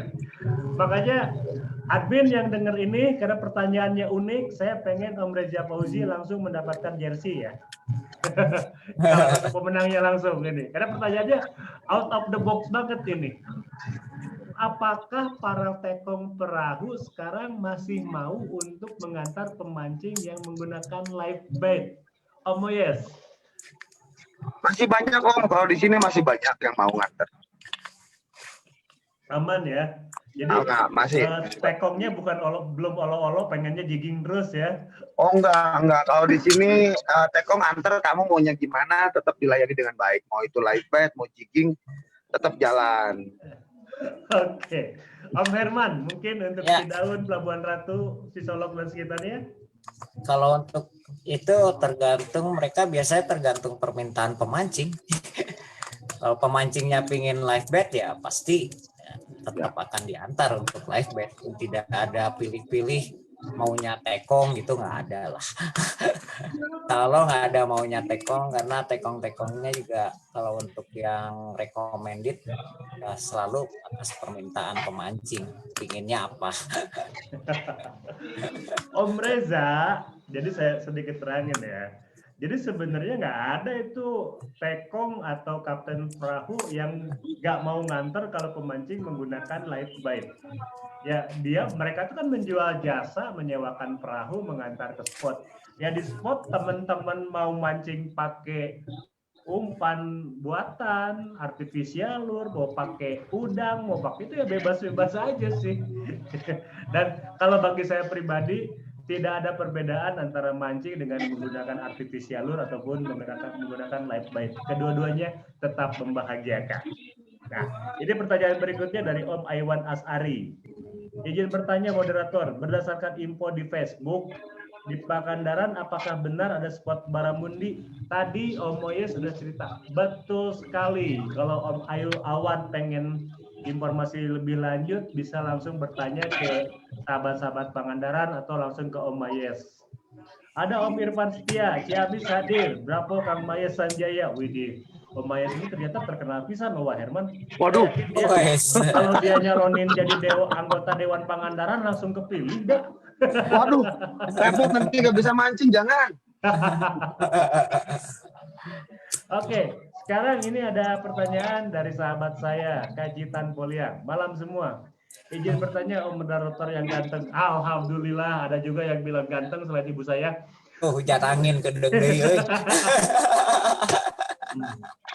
Nah, untuk warna lur apakah berpengaruh untuk mendapatkan strike selain faktor action lur? Apakah benar pemakaian size lur semakin besar juga ikan yang menyambar? Ini untuk pertanyaannya untuk di laut nih. Mungkin ya saya sedikit jabarkan juga. Mungkin selain lur juga. Apakah metajik harus besar untuk bisa mendapatkan ikan besar seperti itu? Apakah warna? Kalau warna mungkin masing-masing punya pendapat pribadi ya. Tapi Om Herman deh, mungkin sedikit aja masalah warna Om Herman, karena tadi kita udah ulang-ulang terus. Ini masalah apakah benar kalau pengen dapat ikan besar, metajiknya juga harus besar? Seperti itu, telurnya harus besar. Kalau untuk dapat ikan besar, mesti besar enggak juga. Karena saya pun pernah dapat pakai artificial lure atau pakai metallic yang kecil, ikannya malah lebih gede dari matanya sendiri, Om. Gedean mata ikannya daripada jignya. Gedean mata ikannya daripada jignya. Iya. Cerita aja, Wak. Saya teh tahu Wak teh pengen sombong, pengen cerita, tapi karena pengen dilihat bijak ke sekolah gitu. Sombong mah sombong, ceritakan. Jadi nggak menentukan. Om. Nggak menentukan sekali, mesti umpannya besar, ikannya besar enggak. Karena kita tahu mereka juga memangsa ikan-ikan kecil. Bahkan ikan semacam tuna yang besar-besar pun makanan favoritnya ikan teri, Om. Itu. Jadi kita pakai umpan yang kecil, pakai 20 gram. Kalau untuk jig bisa dapat ikan tuna ukuran besar, bisa. Nggak ada masalah ya? Ada masalah. Oke, Om Kajitan Poliang, semoga jawabannya memuaskan ya. Ada pertanyaan berikutnya dari Om Teddy Sutiadi. Izin tanya Om, untuk memancing land based di pantai selatan, apa perlu kita menggunakan aplikasi ketinggian ombak dan angin? Dan seberapa pentingkah aplikasi tersebut buat om-om semua? Nah ini keren juga nih, pertanyaannya keren juga nih. Jadi seberapa penting kita membutuhkan aplikasi yang menunjukkan ketinggian ombak, kecepatan angin, cuaca, dan yang lain-lain ketika kita memancing? Om Herman dulu ini deh. Ya kalau untuk land base ya, kalau untuk land base angin tuh perlu. Misalnya kita ada di posisi pada saat arah angin itu menabrak kita, ya otomatis ombak akan lebih besar di tempat kita land base. Jadi pada saat angin membelakangi kita, baru itu cocok bagus untuk land base. Itu aja. Jadi lebih nyaman lah pasti, karena ombaknya pun nggak akan besar. Jadi kalau kita kalau di Pelabuhan Ratu nih, sekitar Teluk Pelabuhan Ratu, kalau kita mau land base pada saat angin baratan, kita di loji. Posisi mancingnya ya jelas itu kita akan menentang angin. Itu akan nyaman. Tapi kalau lagi angin timuran, kita mancing di spot itu pasti lebih potensial karena angin membelakangi kita, ada di belakang kita gitu. Jadi nggak gede lagi ombak. Secara umum, jadi aplikasi ini penting apa enggak sih buat kita pemancing? Penting banget. Karena di situ kita bisa ngelihat arah angin, kita bisa ngelihat ketinggian ombak, juga gelombang, apalagi khususnya untuk land base ya. Itu pasti penting banget. Yang paling bagus ya arah angin mesti di belakang kita lah. Oke, siap. Hatur nuhun Om Herman. Kita lanjut ke pertanyaan berikutnya. Om Arif Soehardiman, hatur nuhun sudah direspon. Sehat, oke. Semoga sehat Om Arif Soehardiman juga. Main-main ke Bandung, Kang. Ada Mary Sketru ngebalas Om Kajitan Poliang. Ada Om siapa? Cili-Cili. Ada Om Vio Jack, ada lagi. Wah, Om Cili tuh, Tekong Bojong Selawe tuh, Om Cili tuh. Nah, ternyata ini muncul nih. Oke, Ya, salam Om Cili-Cili, salam kenal dari saya. Semoga saya ada kesempatan main ke sana pakai perahunya Om Cili-Cili. Ada lagi Heri Kurniawan. Ini pertanyaannya panjang nih. Izin nanya Bang Hari, untuk jigging, mitos atau fakta? Sebenarnya jam makan ikan. Faktor apa saja yang sebenarnya memberi potensi strike, arus, bulan, atau waktu? Mungkin lebih jelasnya pertanyaannya seperti ini. Apakah benar ada jam makan ikan atau ikan itu selalu makan setiap saat? Itu pertanyaan pertama. Terus pertanyaan kedua, faktor apa saja yang sebenarnya mempengaruhi potensi strike? Apakah faktor arus, faktor bulan, atau faktor waktu? Faktor bulan di sini mungkin bulan gelap atau terang. Om Herman dong, tolong bantu dulu dijawab Om Herman ini. Faktor bulan, kalau untuk faktor bulan pengaruhnya pasti ada pengaruh karena di situ gravitasi bulan ya, dia akan lebih condong menarik, kemudian terangnya bulan juga berpengaruh juga. Kemudian jadi agak pengaruhnya biasanya ikan emang pada saat itu makannya kurang sih. Tapi sekalinya ada makan, biasanya pada saat bulan purnama ikannya gede lah. Pokoknya sekalinya ada ikannya gede biasanya. Oke. Nah, untuk jam makan ikan, kalau untuk jam makan ikan itu tergantung arusnya juga. Jadi kita kalau untuk di aplikasi ini ada waktu-waktu tertentu, arus datang, arus mulai kencang, arus mulai menggila juga kelihatan di situ di aplikasi-aplikasi yang udah ada sekarang tuh. Itu pengaruh juga, Jadi jam makan ikan disesuaikan dengan arus air, suhu air, juga potensi misalnya gelombang atau apa, itu pengaruh juga. Jadi jam makan ikannya pasti akan menyesuaikan dengan kondisi dan keadaan di tempat spot itu gitu. Artinya gini Om Meran, berarti pada dasarnya jam makan ikan itu bisa kapan saja selama arusnya pas, ya, bulannya pas, atau ya seperti itu ya? Ya, seperti itu. Jadi menyesuaikan dengan kondisi yang ada. Oke, jadi jam makan kalau secara pasti jam makan itu tidak ada ya, tapi lebih pada situasinya. Ya, situasinya agresif atau tidak gitu. Iya, menyesuaikan dengan keadaan di sekitarnya. Oke, terima kasih Om Herman. Mas Hendra, mantap. Oke, makasih Mas Hendra.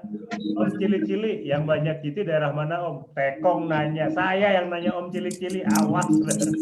Ada Om Jaki Jaman IFC. Nah ini nih, ini orang yang akhirnya membuat episode pesisir selatan Jawa Barat ini. Karena Om Jaki Jaman ini kemarin sempat mancing di Pangandaran dan panen. Dan saya ngiri berat. Halo Om Jaki Jaman, salam buat sahabat-sahabat. Salam buat kakak saya Mang Lilik, penjaga gudang. Ada juga Om Nino Usman. Salam dari Kalimantan Timur, hadir dan nyimak. Oke, aduh, kayaknya ke Kalimantan. Abu Ted, Om Herman, terima kasih infonya. Ada lagi nih, Adi Kasal. Salam dari Sukabumi. Izin nanya dong Kang Hari, Kang Herman, cara mencari spot ikan kakap atau GT tanpa menggunakan fish finder. Atau ada tips yang jos? Nah, ayo jawab. Ampun, saya bisa nggak jawab, Wah, sok, tapi uang lah. Kalau untuk nyari ikan GT, pasti dia kalau untuk di pesisir selatan Jawa Barat tuh hampir nggak pernah jauh dari pantai yang berkarang. Jadi pantainya berkarang, apalagi ada tonjolan karang di tengah, ya kedalamannya pun juga nggak terlalu dalam. Itu potensial banget untuk GT di pesisir selatan di daerah sekitar Pelabuhan Ratu atau di sekitarnya gitu. Nah kalau untuk kakap biasanya itu potensinya ngelihat di kedalamannya rata-rata kedalaman 40-60 dan karangnya masih bagus. Potensial karangnya masih bagus. Itu biasanya karang-karang itu kakap seneng tuh. Ada tonjolan-tonjolan karang tapi karangnya masih bagus ya, masih hidup, nggak mati. Nah, itu untuk kakap. Oke. Kalau untuk GT, Om? Ya untuk GT ya untuk pesisir-pesisir yang ada karangnya biasanya. Tetap Pesisir karang ya? Ya tetap karang. Karang-karang apalagi ada tonjolan-tonjolan karang tuh di tengah air Batu atau mandi apa. ya? Karang mandi semacam itu potensial banget biasanya. Oke, saya sedikit menambahkan aja nih Om Adika. Pada dasarnya ikan itu biasanya berkumpul ketika ada struktur. Entah itu karang atau batu atau apapun itu. Karena biasanya ketika ada struktur, di situ ada tumbuhan-tumbuhan, ikan kecil datang, dan akhirnya mata rantai makanan muncul. Ikan-ikan kecil itu mengundang ikan-ikan besar. Tapi kalau pertanyaannya, bagaimana mencari spot ikan tanpa fish finder atau sonder? Gampang. Carilah tekong yang udah punya spot bagus. Sesederhana itu aja sih. Kita agak sedikit sulit kalau memang blind spot ya istilah saya tuh, kita blind fishing. Maksudnya blind fishing, kita berangkat ke satu daerah pakai nelayan setempat tanpa peralatan, memang akhirnya mengandalkan intuisi nelayan yang ngebawa kita. Tapi biasanya nggak usah khawatir karena nelayan-nelayan dimanapun itu spotnya, mereka tuh punya pemahaman dan punya cara sendiri untuk bantuan spot-spot yang potensial berdasarkan pengalaman dan experience mereka. Semoga puas ya Om Aji Kasal ya. Oke. Ada Om Kocos Darjo. Yes, noted. Moderator mau ke Mangkanaran. Oh iya dong. Udah ada janjiin mau diajak karaoke. Ditunggu di Bogor. Om Kocos tunggu di Bogor. Kapan ke Bogor? Oke. Agus Budi. Ini tadi siapa? Aduh ini yang komen nggak berhenti asli. Ajis Gia Pradata, salam dari Medan. Salam buat sahabat-sahabat Medan, Om Ajis. Ika Puji Laksana, mancing laut bagus tidak pada saat cahaya bulan? Tadi udah dijawab. Om punya foto atau video teman lagi mabok laut, terus cara pengobatannya ketika di darurat di tengah laut harus ngapain? Oke, mungkin Om Herman punya kayak gini deh. Ini tips ketika di tengah laut ada sahabat atau kita mabuk, sebenarnya cara terbaik ya, cara terbaik untuk penanganan mabuk laut itu seperti apa sih? Tergantung kondisinya, kondisi orang yang mabuk lautnya. Oke, mungkin bisa lebih Jadi spesifik lagi. kondisinya begini, misalnya dia udah muntah, kondisinya udah muntah tapi masih bisa mancing, biasanya kita kasih minum yang banyak dulu. Terus kita lihat lagi kondisinya, apakah masih bisa masuk makanan atau tidak. Biasanya kita tidurkan secara tengkurap, Om. Tengkurap ya. Tidurkan dulu secara tengkurap. Kalau masih bisa nggak nahan juga, ya nggak ada cara lain, cabut pulang, nginjek tanah, baru sembuh. Saya ada sedikit tambahan. Kalau teman kita ada yang mabuk, ya, pertama-tama itu kita nikmati momennya untuk kita tertawa terbahak-bahak. Rasakan gitu ya. Rasakan gitu. Bercanda. Tapi intinya sih dalam setiap perjalanan untuk safety itu tetap kita usahakan membawa obat-obatan dasar ya. Kayak misalnya kayak Proma atau ya obat-obatan Tolak angin lah, tolak angin gitu. Tapi kalau saya biasanya saya selalu membawa permen yang memang mempunyai kadar zat yang bisa melegakan tenggorokan. Biasanya kalau tenggorokan kita lega dan kita bisa bernapas dengan lebih baik, itu mabuk tuh agak berkurang. Atau jangan kagok gitu aja, langsung aja minum minuman keras, jadi mabuknya double. Gue ngajarin gak bener ini ya, gak apa-apa, pemancing mah udah dewasa semua. Balancing itu mah balancing. Balancing ya. Oke, pertanyaan berikutnya dari Om Jus, Om Jum. Kayaknya Om Jum ini sahabatnya Om Mayes deh, saya yakin. Rekor pribadi ikan terbesar Om Herman dan Kang Mayes. Terus target favorit ikan apa yang menjadi target favorit Om Herman dan Om Mayes? Oke, Om Mayes dulu. Di-unmute dulu, Om. Nah, oke, Om Mayes, bangga dijawab pertanyaan dari Om Jum tadi. Wah, Kak Jum itu pura-pura nanya sebenarnya. Pura-pura nanya ya. Ya. Ya tapi Orang mancingnya bareng terus kok. Terlepas pertanyaannya dari Om Jum, cuman saya juga kan jadi penasaran dan audiens lain juga mungkin jadi penasaran. Rekor pribadi Om Mayes apa, terus target favoritnya apa? Kalau target favorit tetap GT Om. Kalau saya pribadi tetap GT lah ya. Gitu ya. Dengan teknik cast atau pop. Kalau rekor sih kita belum terlalu gede. Kita paling besar itu 26 kilo. Untuk GT. Bilang 260 kilo di Dengan Pulau Jawa mah gede atuh. Gede lah 26 kilo mah. Itu juga udah lama kok, 2016 loh kalau nggak salah. Jadi kalau Om Ian itu lebih gede lagi. Kebetulan sama ya. Target favoritnya emang GT dan rekor pribadi pun masih dipegang oleh perolehan hasil GT dengan 26 kilo. Dan yang saya sebut ada yang lebih gede, ada yang lebih gede. Itu Om Ian kilo. Lebih gede. 20. Saya aja kalau di Jawa mah nggak nyampe 20 kilo Om rekor GT. Oh masih banyak kok Om, masih banyak apalagi di tempatnya Om Herman tuh. Masih banyak tuh, di atas 30 up saya yakin masih banyak itu. 40 up saya yakin masih banyak. Kalau di sini kan kegiatan nelayannya juga lumayan lebih ramai lah ya daripada di Sukabumi sana gitu. Jadi kalau untuk spot juga lebih potensial, lebih bagus itu sebetulnya Sukabumi saya yakin. Jadi kalau untuk target big size saya yakin Om Herman udah top lah, udah terus banget kayaknya kalau di sana. Oke, Wah Herman. Langsung dijawab aja Wah Herman. Target favorit ikan apa? Rekor pribadi ikan terbesar berapa? Kalau rekor pribadi saya nggak mau ngomong, yang jelas sih 30 up sih ya. Wow, pasti itu top. Cuma nggak akan ngomong tepatnya berapa. 30,2 on. Kita pemancing kurang saon tau. Wah, Mbak mah udah 40-50 saya yakin nyampe udah di sana itu. Tapi kalau target favorit sih, terus terang saya lebih senang ikan marlin sih. Wah, top. Top. Target favorit. Kalau saya belum pernah dapat, kalau lihat teman dapat udah.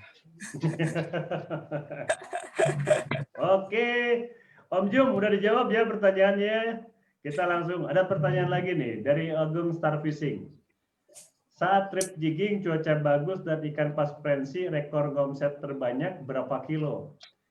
Dan sebaliknya jika cuaca jelek, omset paling sedikit berapa kilo? Satu kapal berapa angler? Waduh, kalau ini agak sulit ya pertanyaannya, terlalu general ya. Tapi intinya kalau kita pemancing, saya kira dapat banyak itu sangat membahagiakan. Dan itu juga tergantung dengan kapasitas trip kita ya. Saya pernah satu itu trip sama Om Herman 3 hari 2 malam pernah dapat 1 ton lebih ya, Wak ya. Pernah dapat 1 ton lebih. Cuman kan kita pergi memang dengan kapal besar dan jumlah pemancing pun sekitar ada 12 pemancing gitu kan. Jadi agak sulit Om jawabnya kalau seperti itu. Mohon maaf ya Om Agung Star Fishing, tapi mungkin kalau penasaran PM aja Om Ayes sama Om Herman ya. Dari Om Harditya Natasangin. Roban Batang hadir Om. Ya, salam buat sahabat-sahabat Roban Batang. Tapi saya penasaran deh, Roban Batang itu di mana sih? Oke, Om Harditya kalau bisa komen lagi dong, Roban Batang itu di provinsi mana? Biar saya bisa datengin kalau lagi ada waktu. Nah, ini nih pertanyaan yang sebenarnya umum tapi masih sering ditanyain. Dan sebenarnya pertanyaan yang penting. Untuk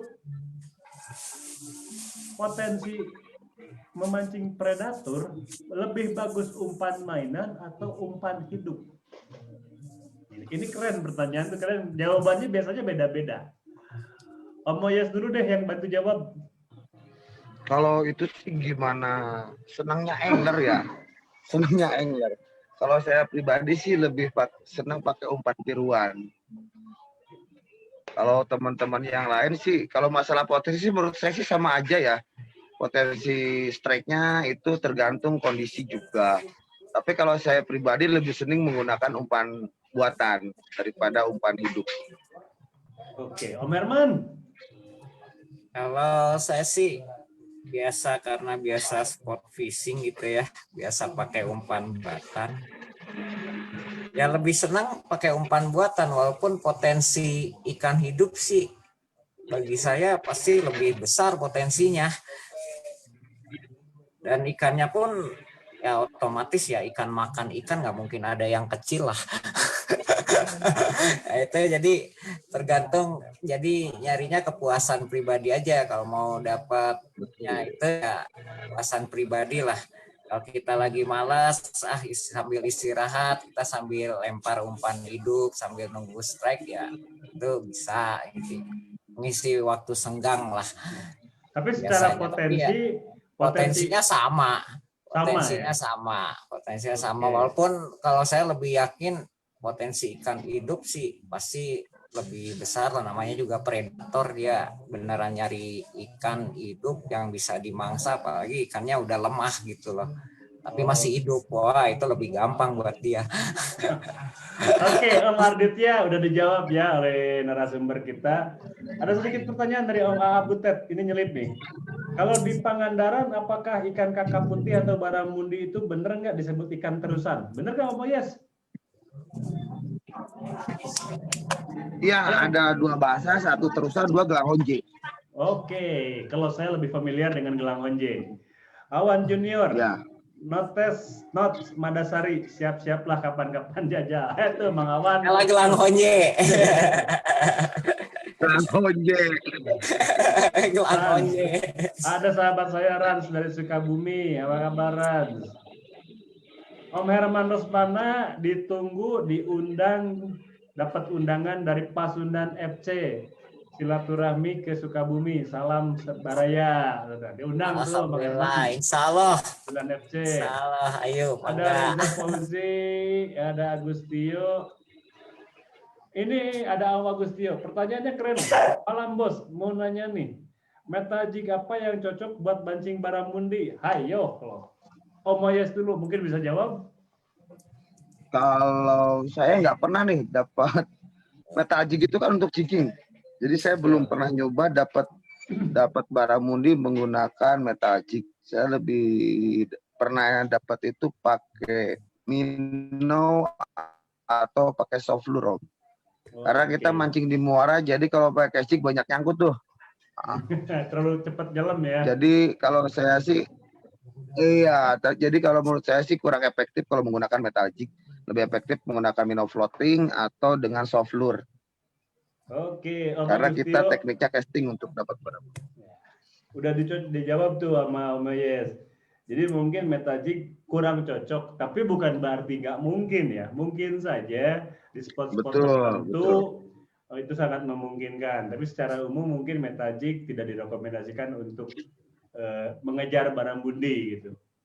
Ada Om Iwan Asari, terima kasih banyak. Nah, udah siap-siap Pangandaran nih Om Awan nih. Oke.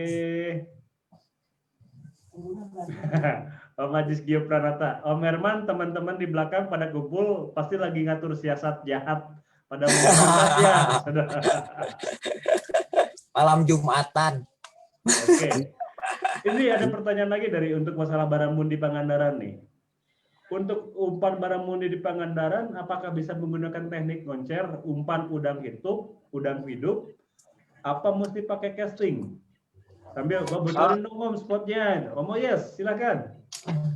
Sama tadi kayak Om Herman ya, live bet sebetulnya bisa lebih potensi.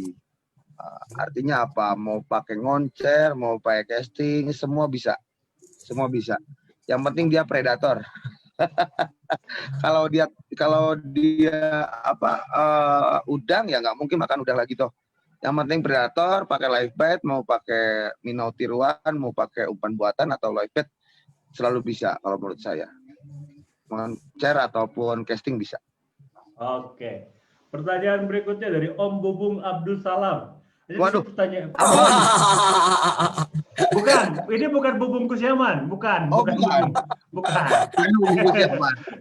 Kayaknya udah alergi aja dengan Bubung datang, ikan hilang. Mohon pencerahannya kan. Iya, bubung Awal. datang ikan hilang, randa datang. Tuh kan. Mohon pencerahannya Kang. Awal tahun baru rencana mau main ke Pangandaran. Tapi pengen mancing juga. Spot seputaran cagar alam yang potensial sebelah mananya Om? Targetnya ikan apa aja? Terus yang jenis lure yang cocok seperti apa? Rencananya mau main UL. Om Moyes bantuin dong Om Bubung Abdul Salam. Kalau Om Bubung ini mah ikan Bubung Abdul Salam datang, ikan ngumpul Om, beda.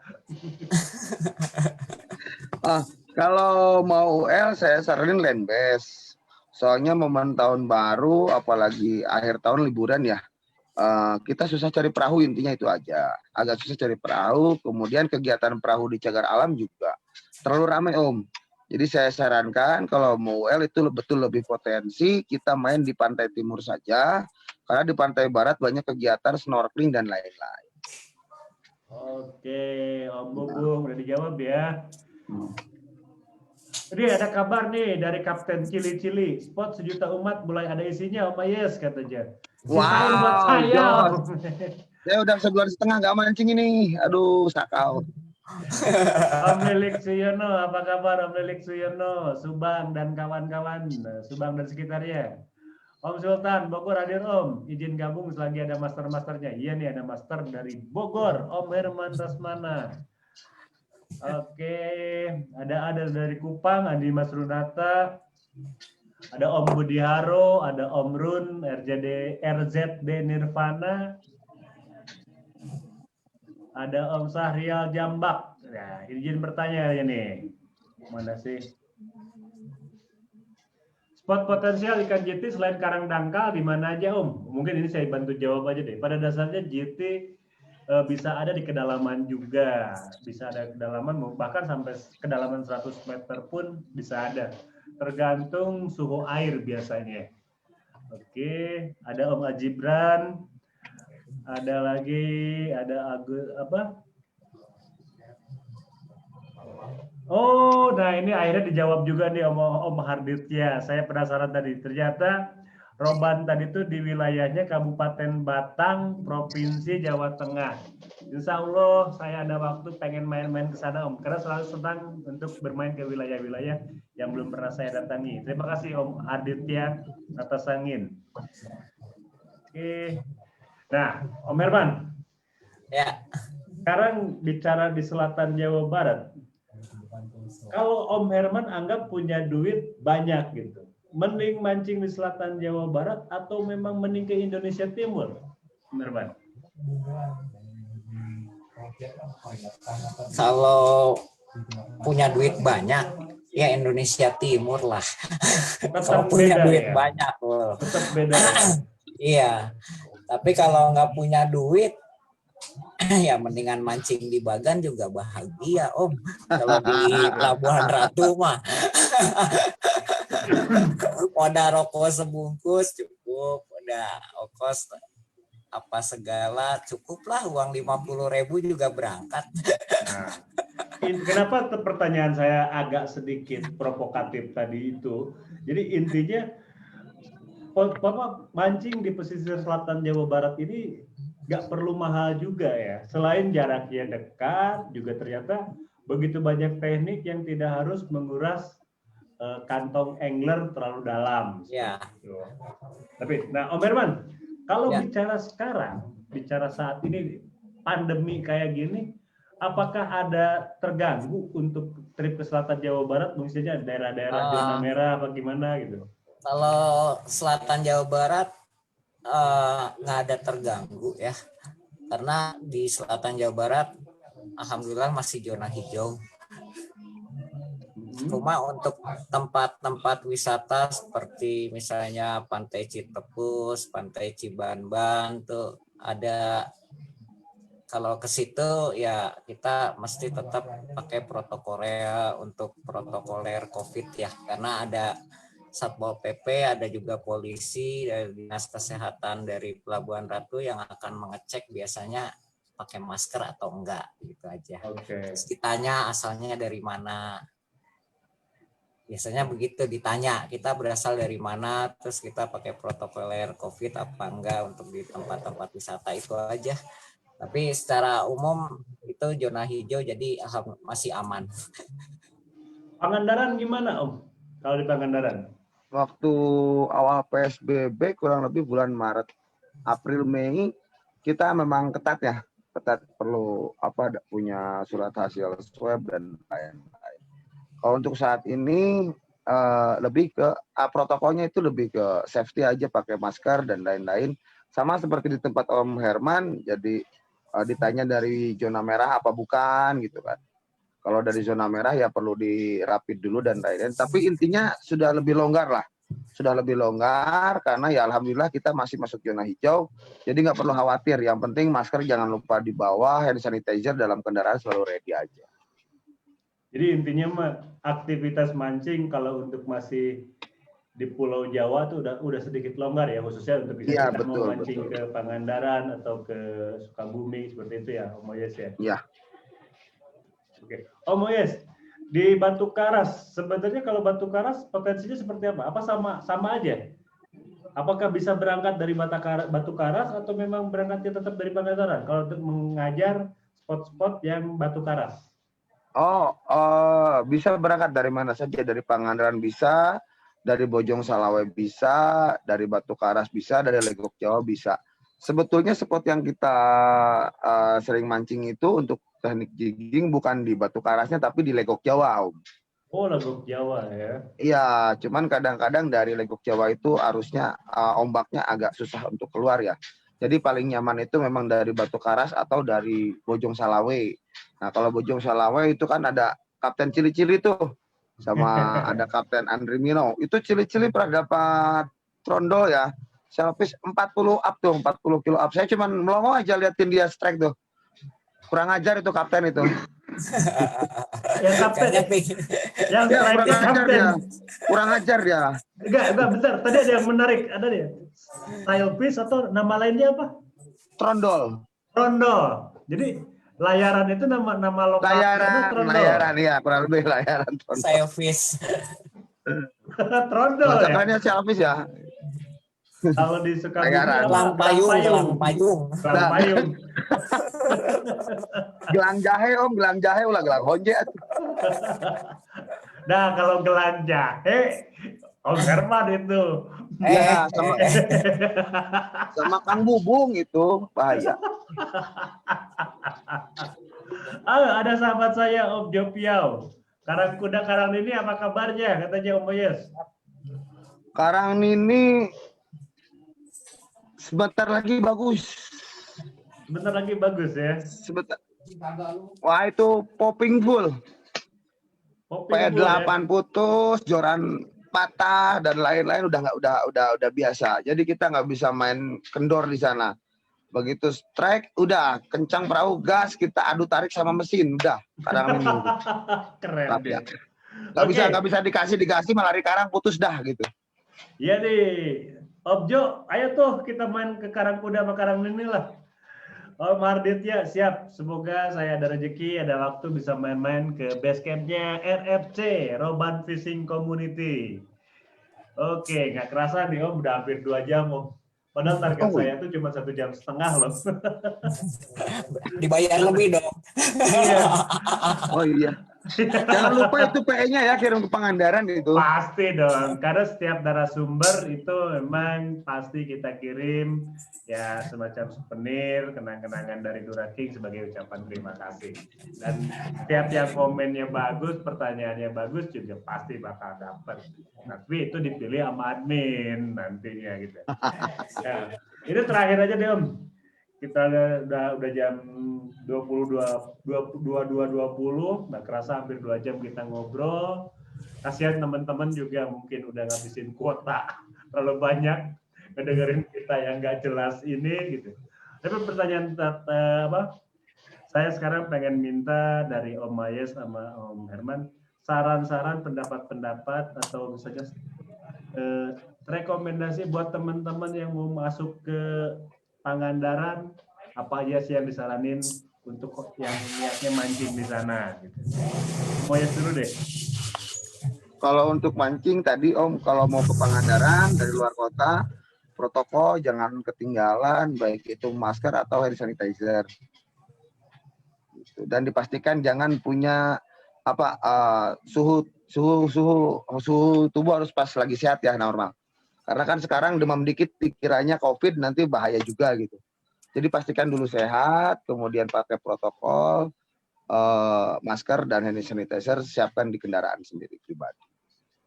Gitu. Selebihnya tinggal kontak sahabat-sahabat di sana ya, ngobrol-ngobrol dulu dan rencanakan trip untuk berbahagia bersama, gitu ya, Mayes ya. Siap. Ya, siap. Kang Herman, Ya, buat teman-teman yang mau berangkat ke Cidaun atau ke Pelabuhan Ratu, mungkin ada tips and trick? ya tips and triknya utamanya lihat faktor cuaca juga lah, selain untuk safety untuk diri sendiri ya. Itu faktor cuaca menentukan banget. Jadi dilihat dulu faktor cuaca sama musim ikan yang ada lagi apa musimnya gitu loh. Jadi lebih potensial nantinya. Oh lagi musim ini sekarang, oke saya berangkat. Oh, lagi cuacanya gimana? Nah itu lebih menentukan untuk kenyamanan aja. Ya, lanjut. Saran tambahan Om. Boleh. Lanjut. Kalau mancing pastiin lemparnya ke air, jangan ke darat. Ada apa di darat? Nggak ada ikan. Yang pasti di darat tidak ada ikan selain ikan asin. Dan di darat, kalau di laut itu yang jago mancing itu Om Oyes, Om Ian Yunus, Om siapa? Nggak ada Om, semua kalah sama Iya. hoki, nggak ada yang jago itu. Kalau di darat yang jago mancing Om Bubung Kusyaman. Wah kalau itu master itu suhu itu. Itu master ya, guru Master. saya itu. Oke deh. Terima kasih buat sahabat-sahabat yang udah meluangkan waktu, buang-buang kuota untuk dengerin kelas mancing kali ini. Semoga informasi yang kami sampaikan dari Om Moyes, dari Wah Herman bisa memberi gambaran ketika memang teman-teman belum pernah dan ingin mencoba untuk mancing di pesisir selatan Jawa Barat, khususnya daerah Pangandaran, Cidaun, Ranca Buaya, Pelabuhan Ratu dan sekitarnya, Ujung Genteng, Palembang. Intinya dalam situasi sekarang, kita pergi kemanapun, protokol COVID tetap harus jadi perhatian utama. Jangan sampai ketika kita mancing, ada pemeriksaan, ya ternyata kita hanya demam sedikit, malah kena dan jadi repot. Selain itu juga, baca cuaca, safety first. Saya kira, makasih ya Om Herman, Om Moyes. Ya, sama-sama. Nanti besok sih biasanya ada admin menghubungi Om Moyes sama Om Herman. Biasanya sih lewat PM Facebook menghubunginya, nanya alamat, ukuran baju dan yang lain-lain. Ya semoga berkenan untuk. Oh iya, yang pasti nanti kita bakal kirim benang terbaru dari Duraking. Wih mantap. Semoga bisa dites dan bisa memberikan kebahagiaan. Saya Ari Buana, terima kasih buat teman-teman semua. Kita hari bareng-bareng. Assalamualaikum warahmatullahi wabarakatuh.